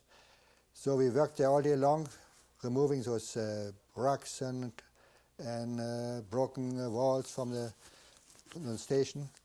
Hard work, or repaired the trucks again. And in the evening we marched home again. So people saw us every day. There's no use to say they didn't know there was a camp nearby. At night time there was a roll call again. And you were glad when you fell in your bed, 4 people in bed, you had no time to think about. You were happy to be released for that one day until the next morning. The first 2 or 3 weeks I was able to march out and work. But then in the last week in April, I just couldn't do it anymore. What I did, when we had free time, I looked around in the camp and I saw some holes big enough to hide. So what I did the last week, or the last few days in Muhldorf, after roll call, when you start marching, we marched near the holes. I just threw myself in one of the holes and kept hidden all day long in a hole until in the evening. If the SS would see me, well, maybe I got a shot in the head. If not, I was lucky. So in the evening, when the working group came back in, I joined them and went to the roll call like nothing happened. I did that for a few days. But then I got sicker and sicker, and I got jaundice, high temperature, typhus. In fact, one night I marched by a commandant, and he said, "You over there, you have the jaundice." And I was afraid to say yes. I said, "I don't think I have jaundice." "Oh, you're from Berlin? I can hear on your accent." I said, "Yes, I'm from Berlin." He told me, "You go to the Krankenbau, to the clinic, and tell them you should have nourishment, some sweet stuff, jam, honey." You tell him I told so. So I went to the, just to keep him happy, I went to the clinic and told him the commandant said I should have honey and jam and all that kind of stuff. He said, "You fool, you damn fool, you know darn well we don't have it. You better tell him the hell with them." So I went back, I say, report. I have the jaundice, but they have no sweet stuff for me. That was just on a lighter side. Do you happen to know the name of that commandant? No. He was a jolly old fellow. I think he didn't give a darn about nothing. It was the last few days for many hours. But he was a jolly old fellow, and I was one of the few people who could speak German. Maybe he appreciated that. I have a couple questions. When you marched through town and back each day, how large a group of prisoners were in the march? Oh, must have been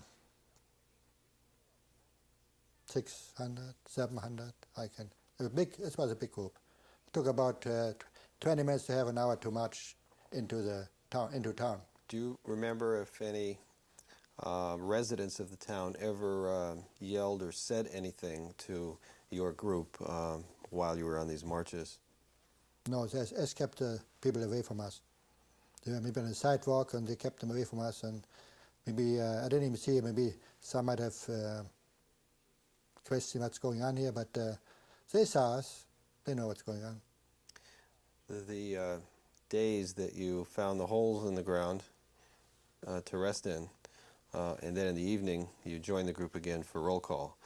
Did any of your fellow prisoners have any idea that you had not been with them during the day? Nobody said a word. I mean, I tell you, you don't think anymore. You're just a machine working. If you couldn't work anymore, they put you away. So you didn't even care what the next day does anymore. I didn't have any close buddies anymore who could have taken care of me or carried me or what. So, and there was an unrest in the camp already because the SS saw on one side the Allied forces came closer and closer. Italy was lost already. So they know the end was in sight. So they didn't care 100% anymore what's going on. But then the last few days in April, I just couldn't even hide anymore. And I had to report sick. Now I know darn well if you're in a clinic, more than Krankenbau clinics, they call it, hospital, whatever you want to call it, more than 3 days, that's the end of you, but I didn't care anymore. So about on the 28th of April, I reported sick. I went to the clinic and I had about 100, 102, 103 temperature. I was diagnosed having typhus, hunger typhus, and I was given a bed, isolated from other inmates, and I was laying there, didn't care anymore what's going to happen to me. That went on for, I think, a day or two, and on the 1st or 2nd of May, 1945, I was laying there, half gone.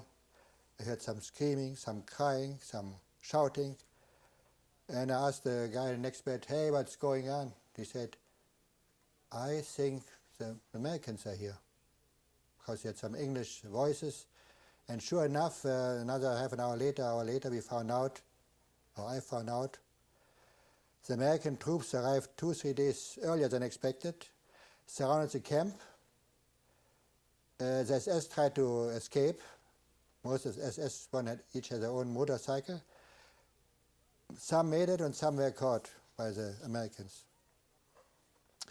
Now the American doctors, they meant real well. They came to our beds. What can we give you? They were hungry and so.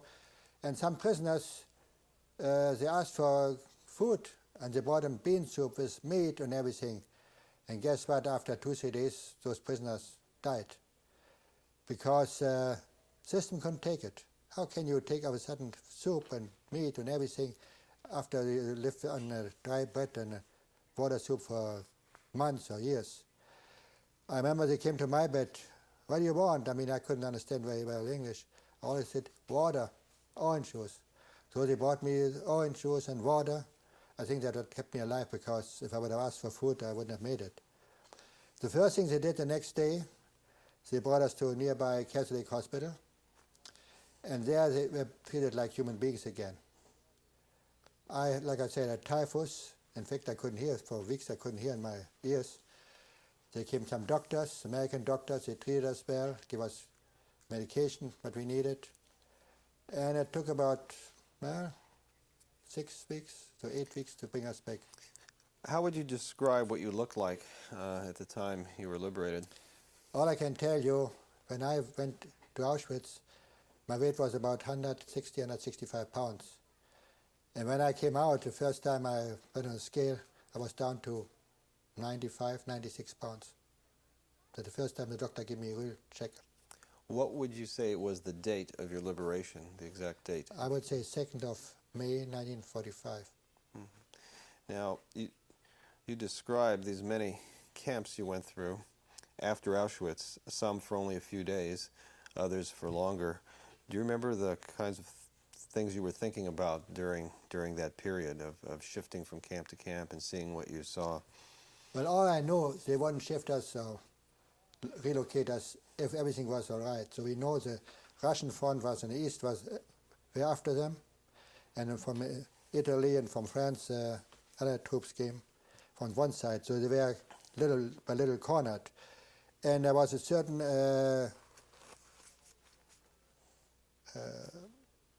way, we were afraid that the end is nearby. But in all the mess, they still wanted to fulfill Hitler's promise to kill all the Jewish people. I mean, they were short on trucks and short on trains, but they still used the trains, so many trains a week, to bring the prisoners from one camp to another one. And they were, like I say, they were determined to make Hitler's plan and dream come true, to get rid of all the Jews before, and of course, thanks God it didn't happen. But, yeah. Did you, again, during that period after Auschwitz and until your liberation, did you think much about your family, wonder where they were, those that you didn't know about and so forth? Well, you know, I got married before we brought back to Auschwitz. And when we start the death march in January 45, I was thinking and wondering what's going to happen to the women, my wife and other women in a nearby camp, which was only a few miles away from us. But then when you march, and you have to watch every step that you don't collapse and break down and get shot, or what's the next camp, what's the next step, what's he going to do with you? How's the guy in front of you, can he keep up? Because if he falls down, you fall over him, you're both dead. You became so isolated with your thoughts, you forgot about anything else. You thought another day, make it another day, maybe the victory, other victory is close by, and try to live from one day to another one. You didn't think much anymore about nothing. But that changed, of course, after liberation. In the many camps that you were in, including Auschwitz, you undoubtedly met a number of people that you remember, but is there any one, or are there any one or two persons that particularly stand out among the people that you came across? Well, for instance, like we were in Neuendorf on the farm, on the learning farm. There was one buddy of ours, Paul Hendrickson. The guy was 6'2", 6'3", built like a football player. He could play for the football team here, for the Seahawks. He was so big and strong, and when we were still on a farm, he took some 100-pound bags and tossed them around like playing with them. That man died within 6 weeks because they just picked on the guy. He was so big and looked so big and strong. They gave him the hardest work, carrying cement sacks and all this heavy stuff, sandbags.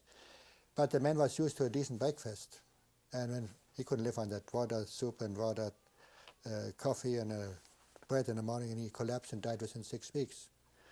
Another guy I remember, he was on a soup commando, and every night after they dealt out the soup, the leftovers they could divide between themselves. 2, 3 guys on the kettle, and they got all the good food. We got the water soup, and they took either potatoes or leftover vegetable, and they divided between themselves. And I went to one of the guys, I said, Peter, you remember Freddy is going down from day to day.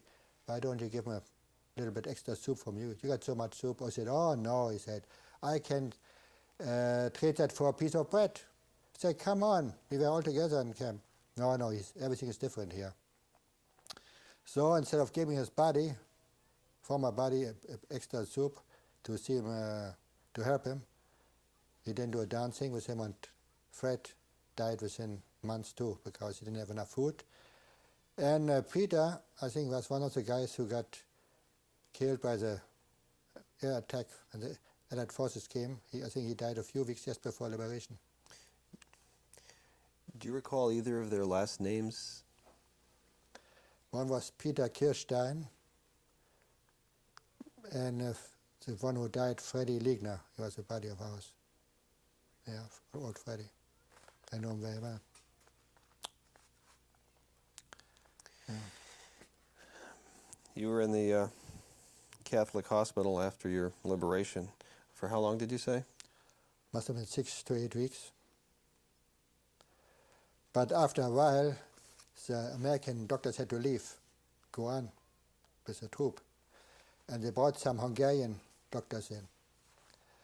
And I saw with my own eyes how some Hungarian inmates spit on in the face of the Hungarian doctors and say, "Don't touch us. You were collaborating with the Nazis, and I don't want to be treated. I'd sooner die before you touch me." So the Hungarian doctors were speechless. They said, "Look here, we want to try to help those guys." But of course, by that time they were very well on their own already. They didn't need those doctors anymore. They got better treatments from the American doctors, and it was just the last 2-3 weeks. So they could refuse any treatments from the Hungarians. Later on, they brought some doctors from the city to treat the patients. But those Hungarian doctors, Hungarian inmates didn't want to be treated by their own. Were they Jewish Hungarians? Jewish Hungarian, yeah. They refused to be treated by this Nazi Hungarian, they call it Nazi Hungarian doctors. Yeah. One more question about the hospital. Where was it located? It was Hospital Exberg, that was close to Mühldorf, the city of Mühldorf. Mm-hmm. Mm-hmm. And what did you do after that? Well, after we arrived, we were free to go to the city to look around. And the first time I went with 2-3 buddies of mine to the city to look around, and we met some German citizens. They looked at us like ghosts, and we even heard some people say, "How come you guys are still alive? I saw Hitler got rid of you, all of you. He sure didn't do a good program. There's still some alive of you."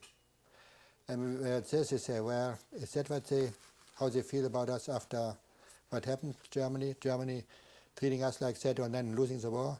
But they still had those Nazi ideas, and that's the way they welcomed us first few days in the city. But on the other hand, we tried to get some civil clothes, some suits and so. And there was a nearby town or village, there was a mayor of the town, and he collected clothing for the survivors. And I went to that, I found out I went to that man, and he gave us some pants and some jackets and some clean shirts and underwear, of course for nothing, and said at least we want to do something good what the Nazis did. He was one of the few decent people.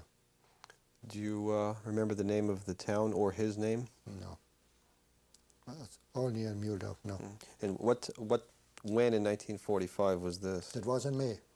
No, in June. End of June, end of June. So in July, I was almost 100%. And I was released, officially released to be free, do whatever I want to. So what I had in mind, my first thought was to look for my wife. Before we were deported to the camp, we agreed whenever we should make it, we meet in my wife's town, which was in Arnstadt, Thüringen. It was a small town of 24,000 people. We said Berlin is too big to find each other. Berlin had about 4 million plus people there, living there. So I was determined to make it to Arnstadt. First thing I did, I wrote a letter, didn't have a pen, I wrote a letter with pencil, just short, "I'm still alive." And I went on the highway and gave it to a prisoner, homecoming prisoner of war. said, where are you going? He said, I go to Munich. I said, okay, take that letter, was folded up and sealed. Take it to Munich, maybe you find a body of yours going north to Augsburg or to Nuremberg. Okay, okay.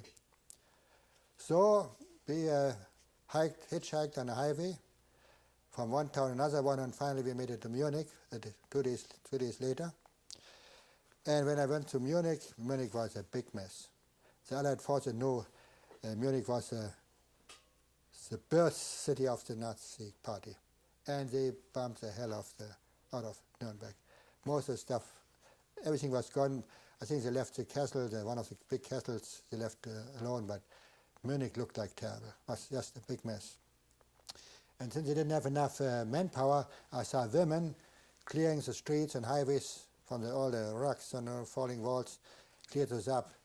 And there was one place in Munich you could report to who took care of the survivors.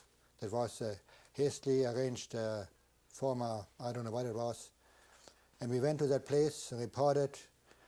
We were 3 guys of us. One friend was Jürgen, Bassfreund, and the other one was Sigi, I don't know the last name. We went to the guy in charge and asked for 3 rooms. We wanted 3 rooms. He said, we have a right now to be treated like human beings. And he said, well, we got only 2 rooms. I said, that's okay too. So we got clean beds, took showers, clean underwear, and we got some ration cards, some free food cards. And we went to certain places, restaurants, we got our food there. Everything was free.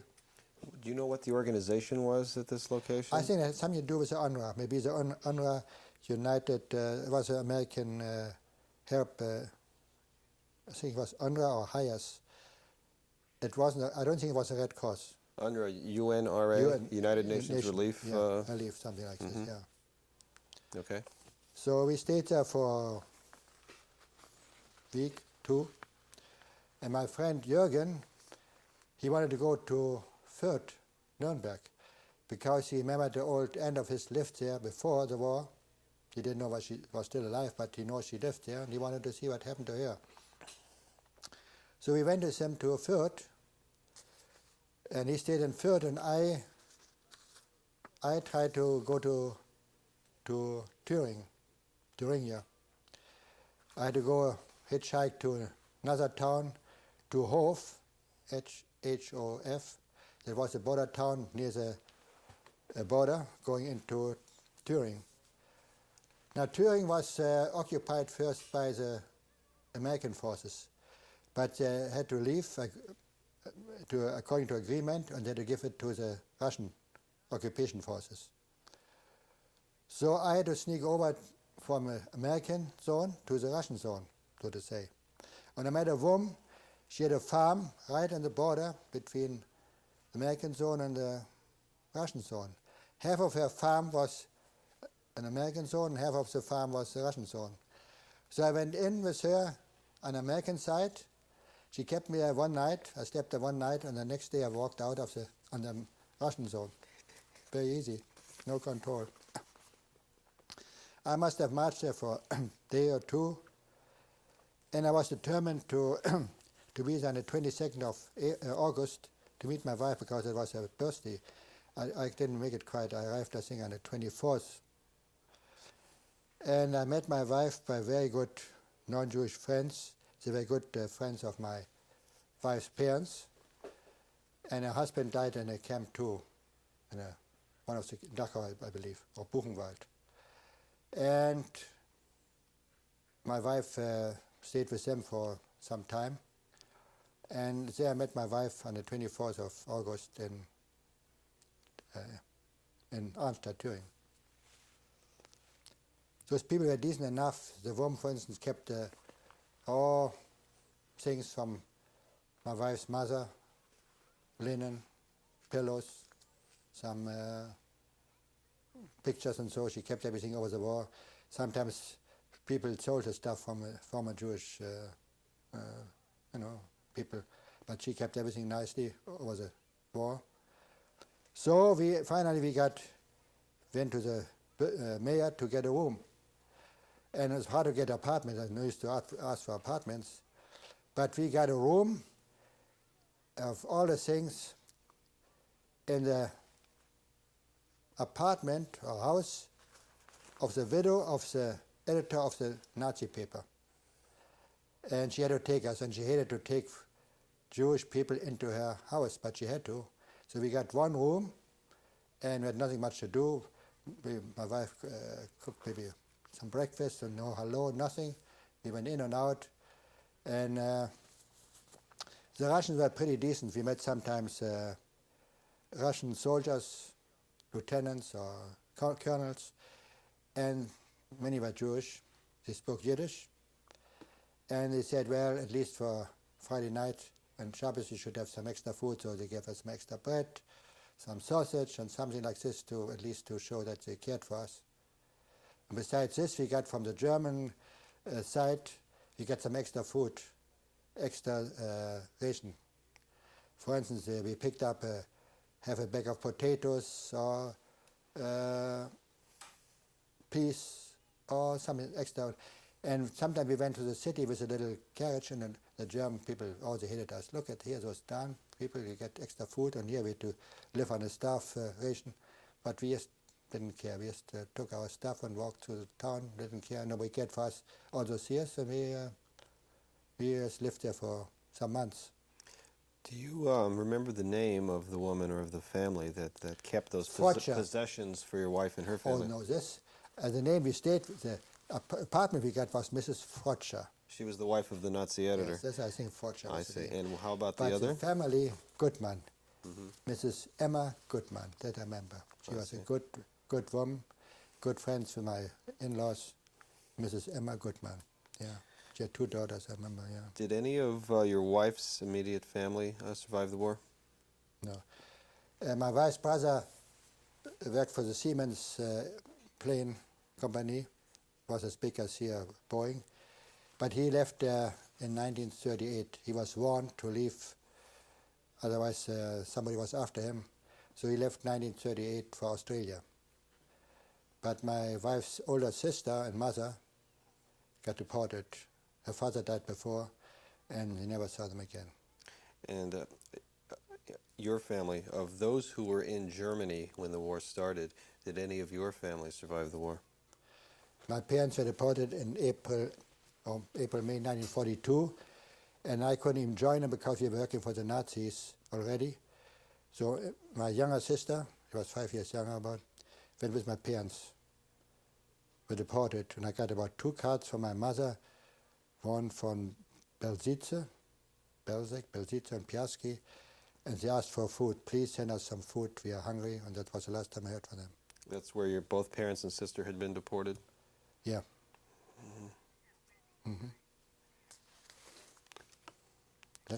And some other, of course, some other. Do you know if your parents and sister ever left Belzec for another location?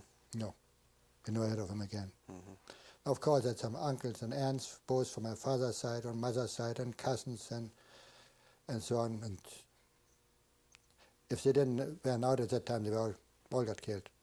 Nobody made it. What do you believe made it possible for you to survive the war? Determination and hope. I didn't want to give up. I say, if you give up, you're just an easy victim for the Nazis. So I tried to work as hard as I could and as long as I could. And I hope from one day to another one. For instance, in 1944 was a rumor in a camp, somebody killed Hitler. The truth was Hitler went to the headquarters in East Prussia to direct plans against the Russian army. And Colonel from Stauffenberg, anti-Nazi, he put a bomb underneath the oak table to kill Hitler.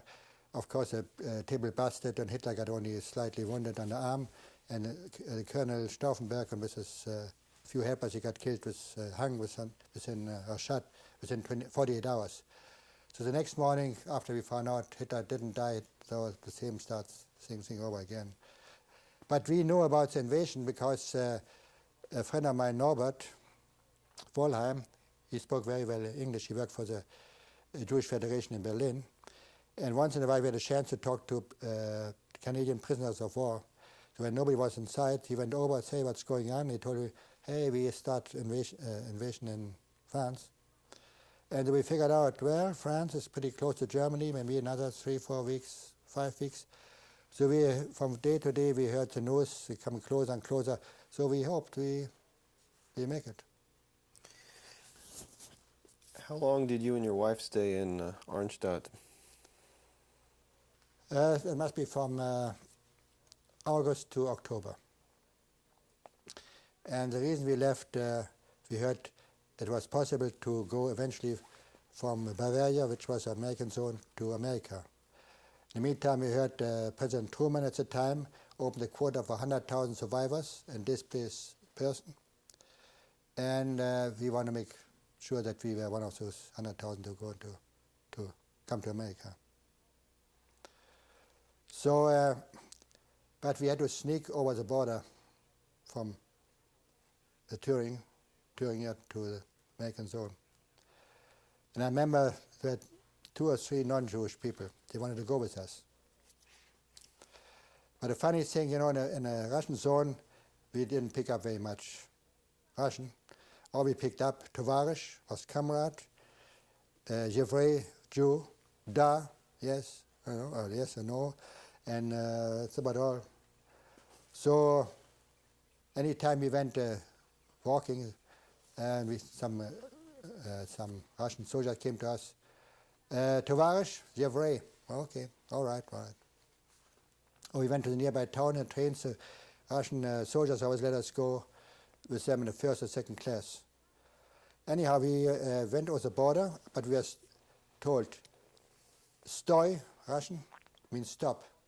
If they try to catch you on the border, they give you 2 or 3 warnings, and the third time we shoot. So at midnight we tried to go over the border, and we heard the bad word, "Stoy," but we kept on running. So the second time, "Stoy." So I said to myself, I survived the camp and everything. Why be being shot by the Russians? So we stopped. Soon enough came a Russian soldier and brought us to the commandant.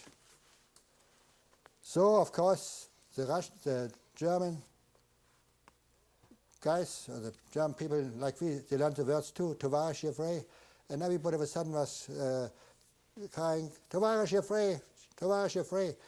And the commandant said, everybody Tovarish Yevrei, no Nazis. Only Jews in Germany, no Nazis.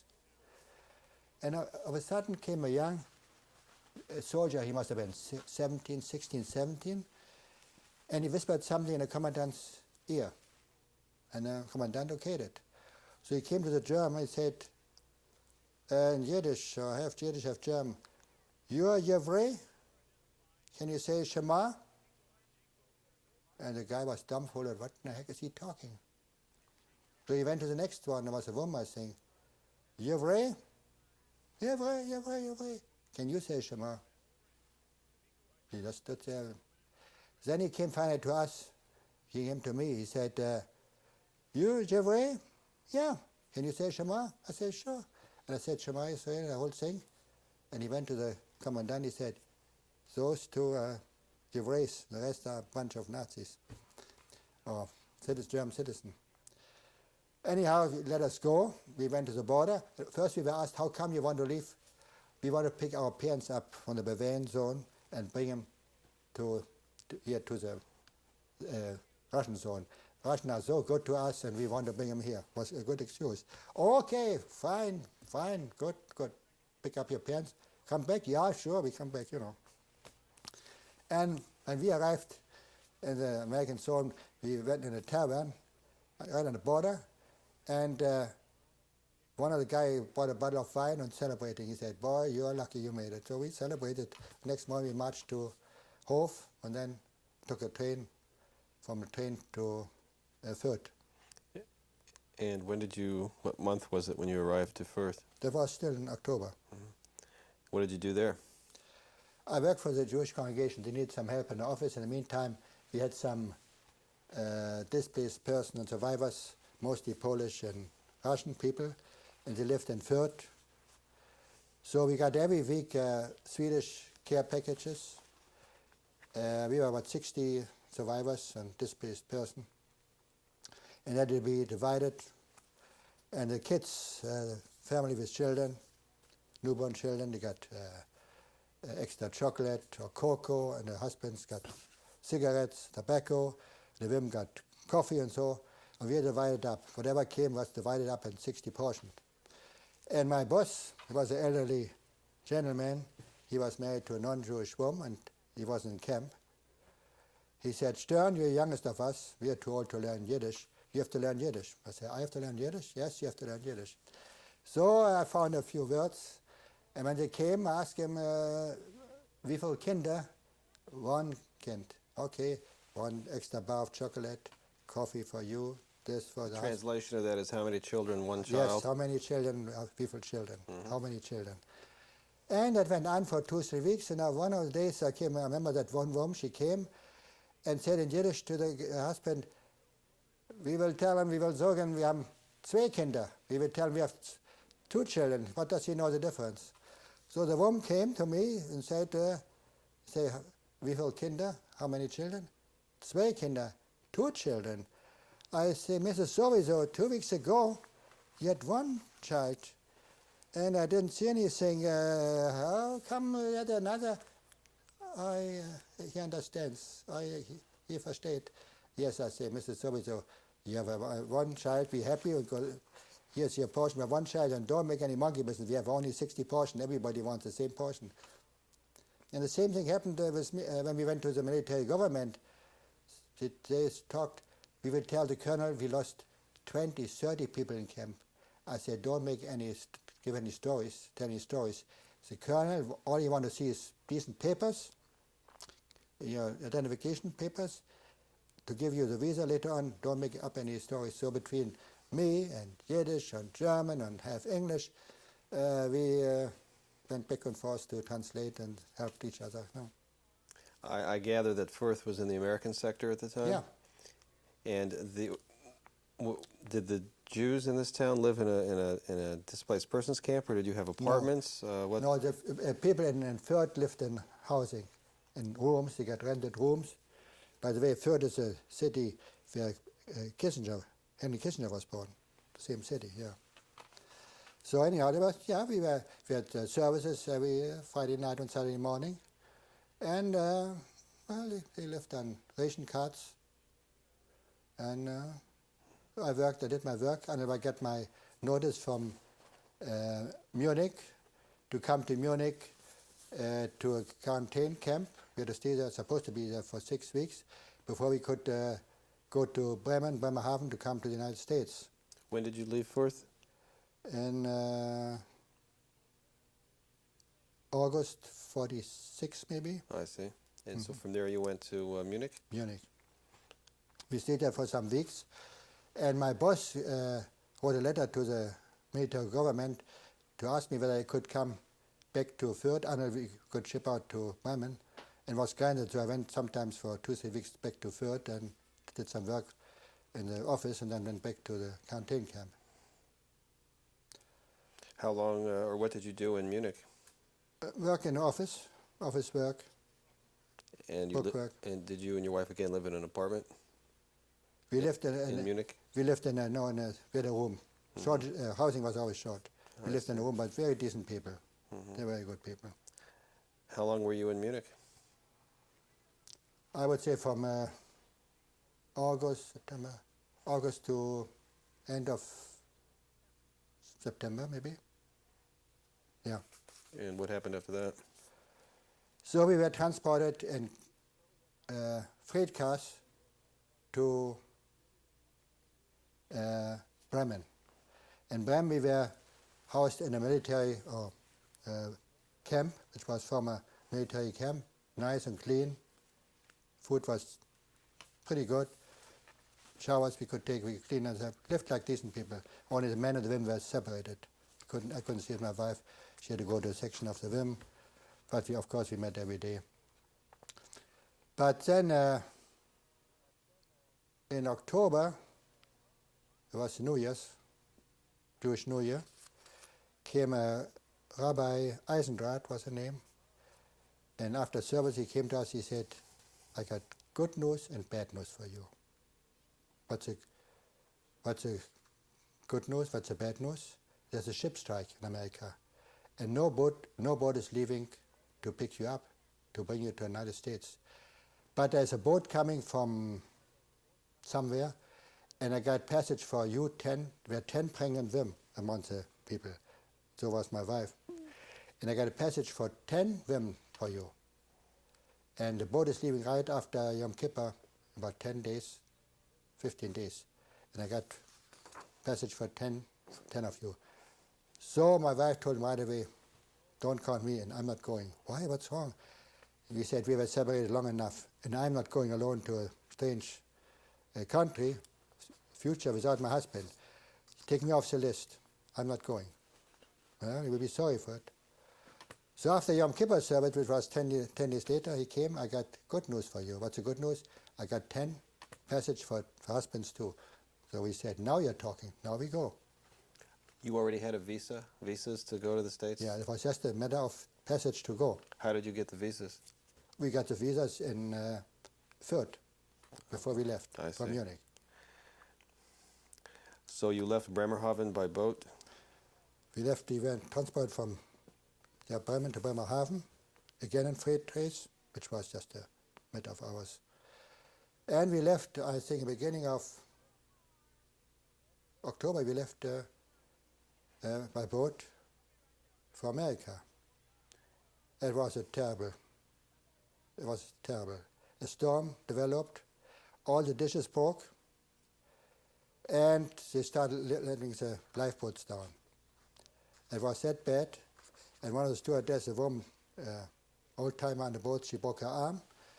My wife was pregnant already, and here you sit in those boats shaking like mad. I was sick, I could hardly eat anything. But we made it. The only thing on the boat, we met some so-called German Americans. They were formerly Germans. They went to America, got their citizenship in America.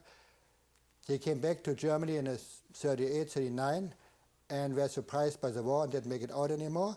And they lived in Germany all those years, from 39 to 45 in Germany. They took over Jewish houses and business and so on. I remember there was one family with a 16, 17-year-old girl. She had a mink coat on, staying outside in the wind, and another coat over her arm, fur coat. And he said, we are just going to renew our passports, our citizenship, and then we come back to Germany. After all, here in Germany, in Hamburg, we have our maid and everything. We don't get that in America, and we have my father's in the business there. So that's the way they talked about us. And you people, you're just the second people to sell. We were survivors, you know. And that went on for day and day. And the last day when we saw already, we could see in New York, one of the big shots said to us, one of the German citizens said, now you don't have to rush it all. When the boat stops, first, of course, we are German Americans, American Germans, we come off the boat. And you people, you can wait later on until the afternoon. So here we arrived in, we didn't arrive in, no, we arrived in Staten Island, I know, not in the other, because there was a strike. So here, all of a sudden, the voice over the mic, Captain so-and-so, that's the captain calling, will those 10 couples by the name of this one and this one and this one and Stern and so on come down, you'll be the first one to leave the boat. So we were marching through the rows of those so-called German Americans, and the only thing I could do, give them a dirtiest look I could and say, like, go to hell and so. First we came and we were proud. And when we arrived in Staten Island, when off the boat, here comes a man. I was surprised to see, he said, you must be Klaus Stern. I said, how do you know? He said, I'm a cousin of your mother. You look exactly like your mother.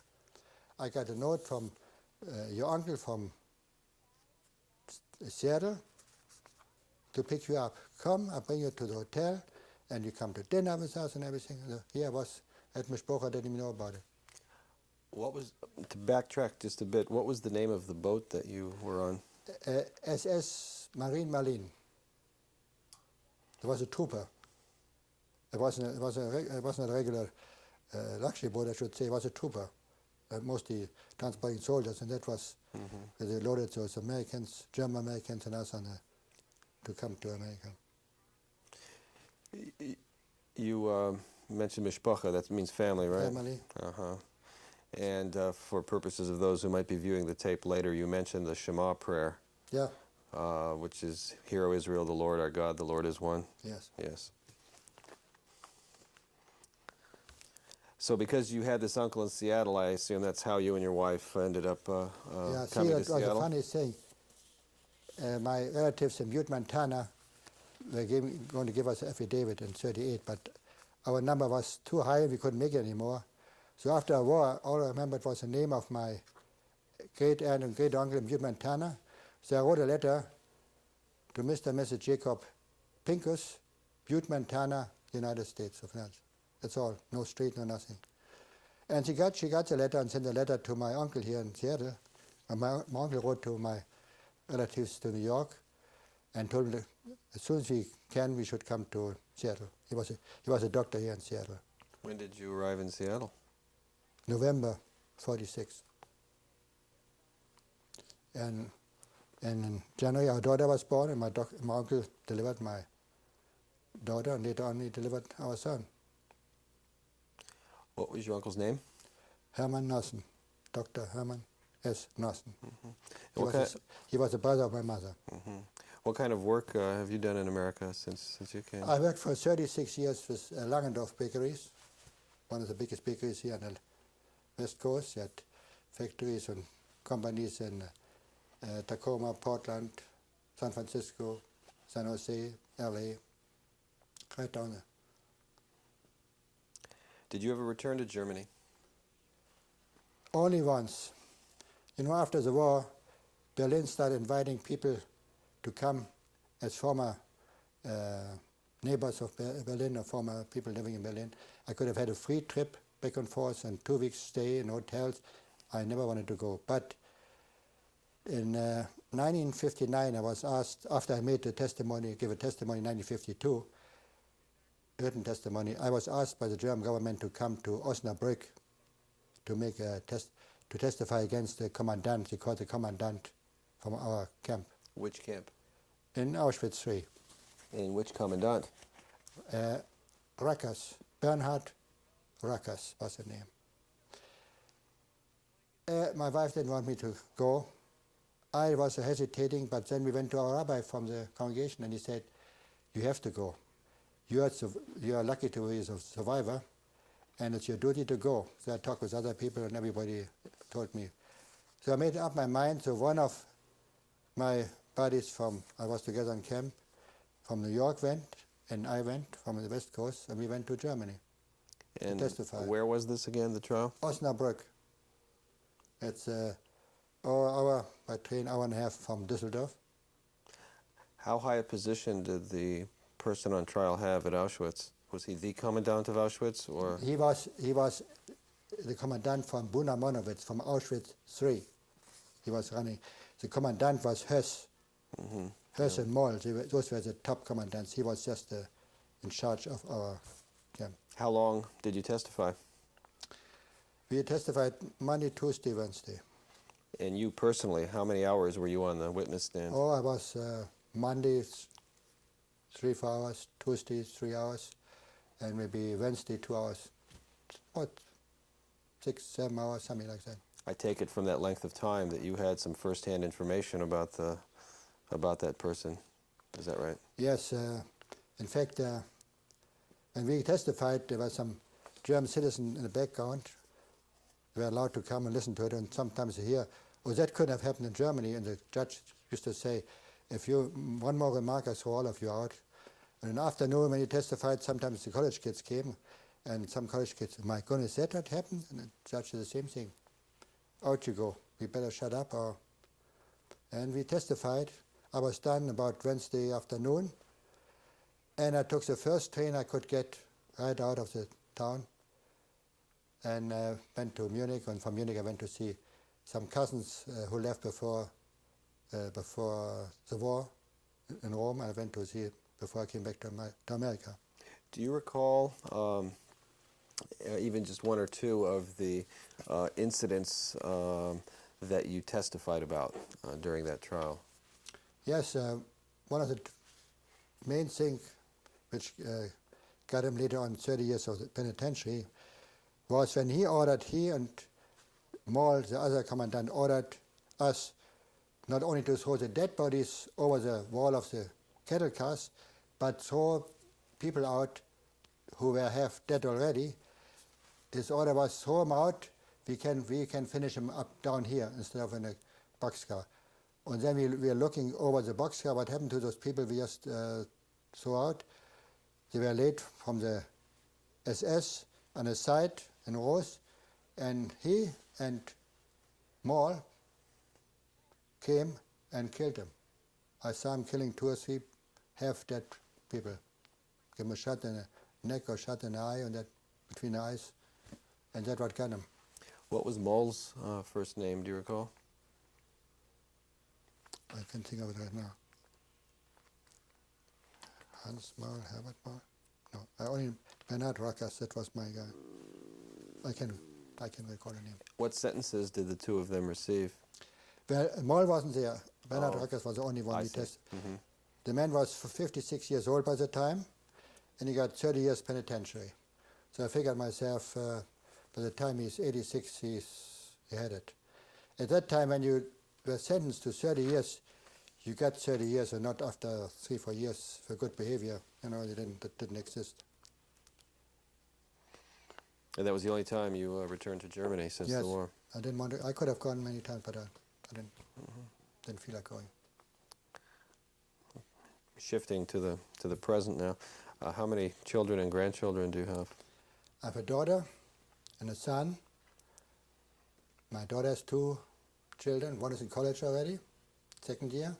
Other one high school.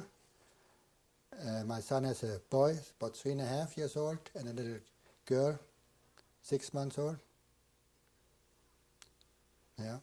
Have you shared your wartime experiences with your children and other people? Yes.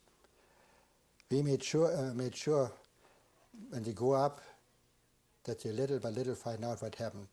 In fact, we couldn't hide much, because when the high holidays came along, or Passover and so on, they came to us, how come we don't go to grandma and grandpa like the other people go? How come we don't go to aunt and auntie to the holidays like the other, my friends do? When they were small, we told them, well, grandma and grandpa died. But as they got older and older, we told them how they died. Some mean people killed them. So by the time they were teenagers, they know more than all the other kids. In fact, when they went to religious school, and the teachers asked one of the children, anybody know something about the Holocaust? Our children were the only one. So yes. How come? Well, my parents told us. I hear stories from survivors. They never told the kids. They didn't want to tell the kids. I can understand why. It's good to tell them age-wise, of course, what happened. And we made sure our kids were informed in a way according to the age, you know. In Germany recently, as I'm sure you're aware, there's been a marked increase of anti-Semitism and anti-foreigner activity by neo-Nazis, skinheads, and other right-wingers. Do you see any parallels at all between the current events and the Germany that you grew up in? Mm-hmm. Well, you know, there were first people, they say Germany had changed. In fact, our people too. I would say people who came here before the whole thing started in 36, 37. Sometimes they went back and say, well, the Germans are different people. I said right away, our age and my age, people never change. Maybe the next generation. But I was wrong too, because the next generation are the ones now who watch everything going on. If they want to do something, they could start marching earlier. Now they wait to the last minute. They could have done something weeks ago and months ago against neo-Nazis marching around, and now they start, of course, they say we're against the foreigners. But they really made, that's just hiding the name. they really made mean not only the foreigners, they mean the Jewish people too, who came back to Germany after the war. You know, Germany, we were about 530 to 550 Jewish people living in Germany before, when Hitler came to power. And now live about 30,000 Jewish people. When you said 550, you meant 550,000. 550,000, excuse Yeah. me. When Hitler came to power. And he tried to install in everybody that 550 people tried to influence Germany and everything. And now it's 30,000 Jewish people living there. And they still try to tell us we are foreigners and we have no business to come back, and it's too bad Hitler didn't kill all of us. So if the same people like it happened, they watch and don't open their mouths and don't say anything, they could throw those people out, because they say many of the new Nazis came from here, from America. Those are people without a job, and they go to Germany and they get maybe supported by some parties here like Butler and those parties. And if they want to do something, they could have done something right away, and don't let it come up to the way it is right now. But in one way, as bad as this, the world sees Germany didn't change much. They march and tried killing people like they did before. Did your wartime experiences affect your feelings and attitudes about Judaism? No. I can agree with some people. They say, how come God let everything happen like this? And some people say, well, I don't believe in God anymore. I am the other way. I said, because I was saved, it's my duty not only to believe, it's my duty not only to speak to people and tell people, groups and schools that happened, but it's a miracle that I am alive, and wouldn't be for God, I wouldn't be alive. That's my idea. I wouldn't have made it otherwise. Thank you very much, Mr. Stern, for your time. I hope. You're welcome.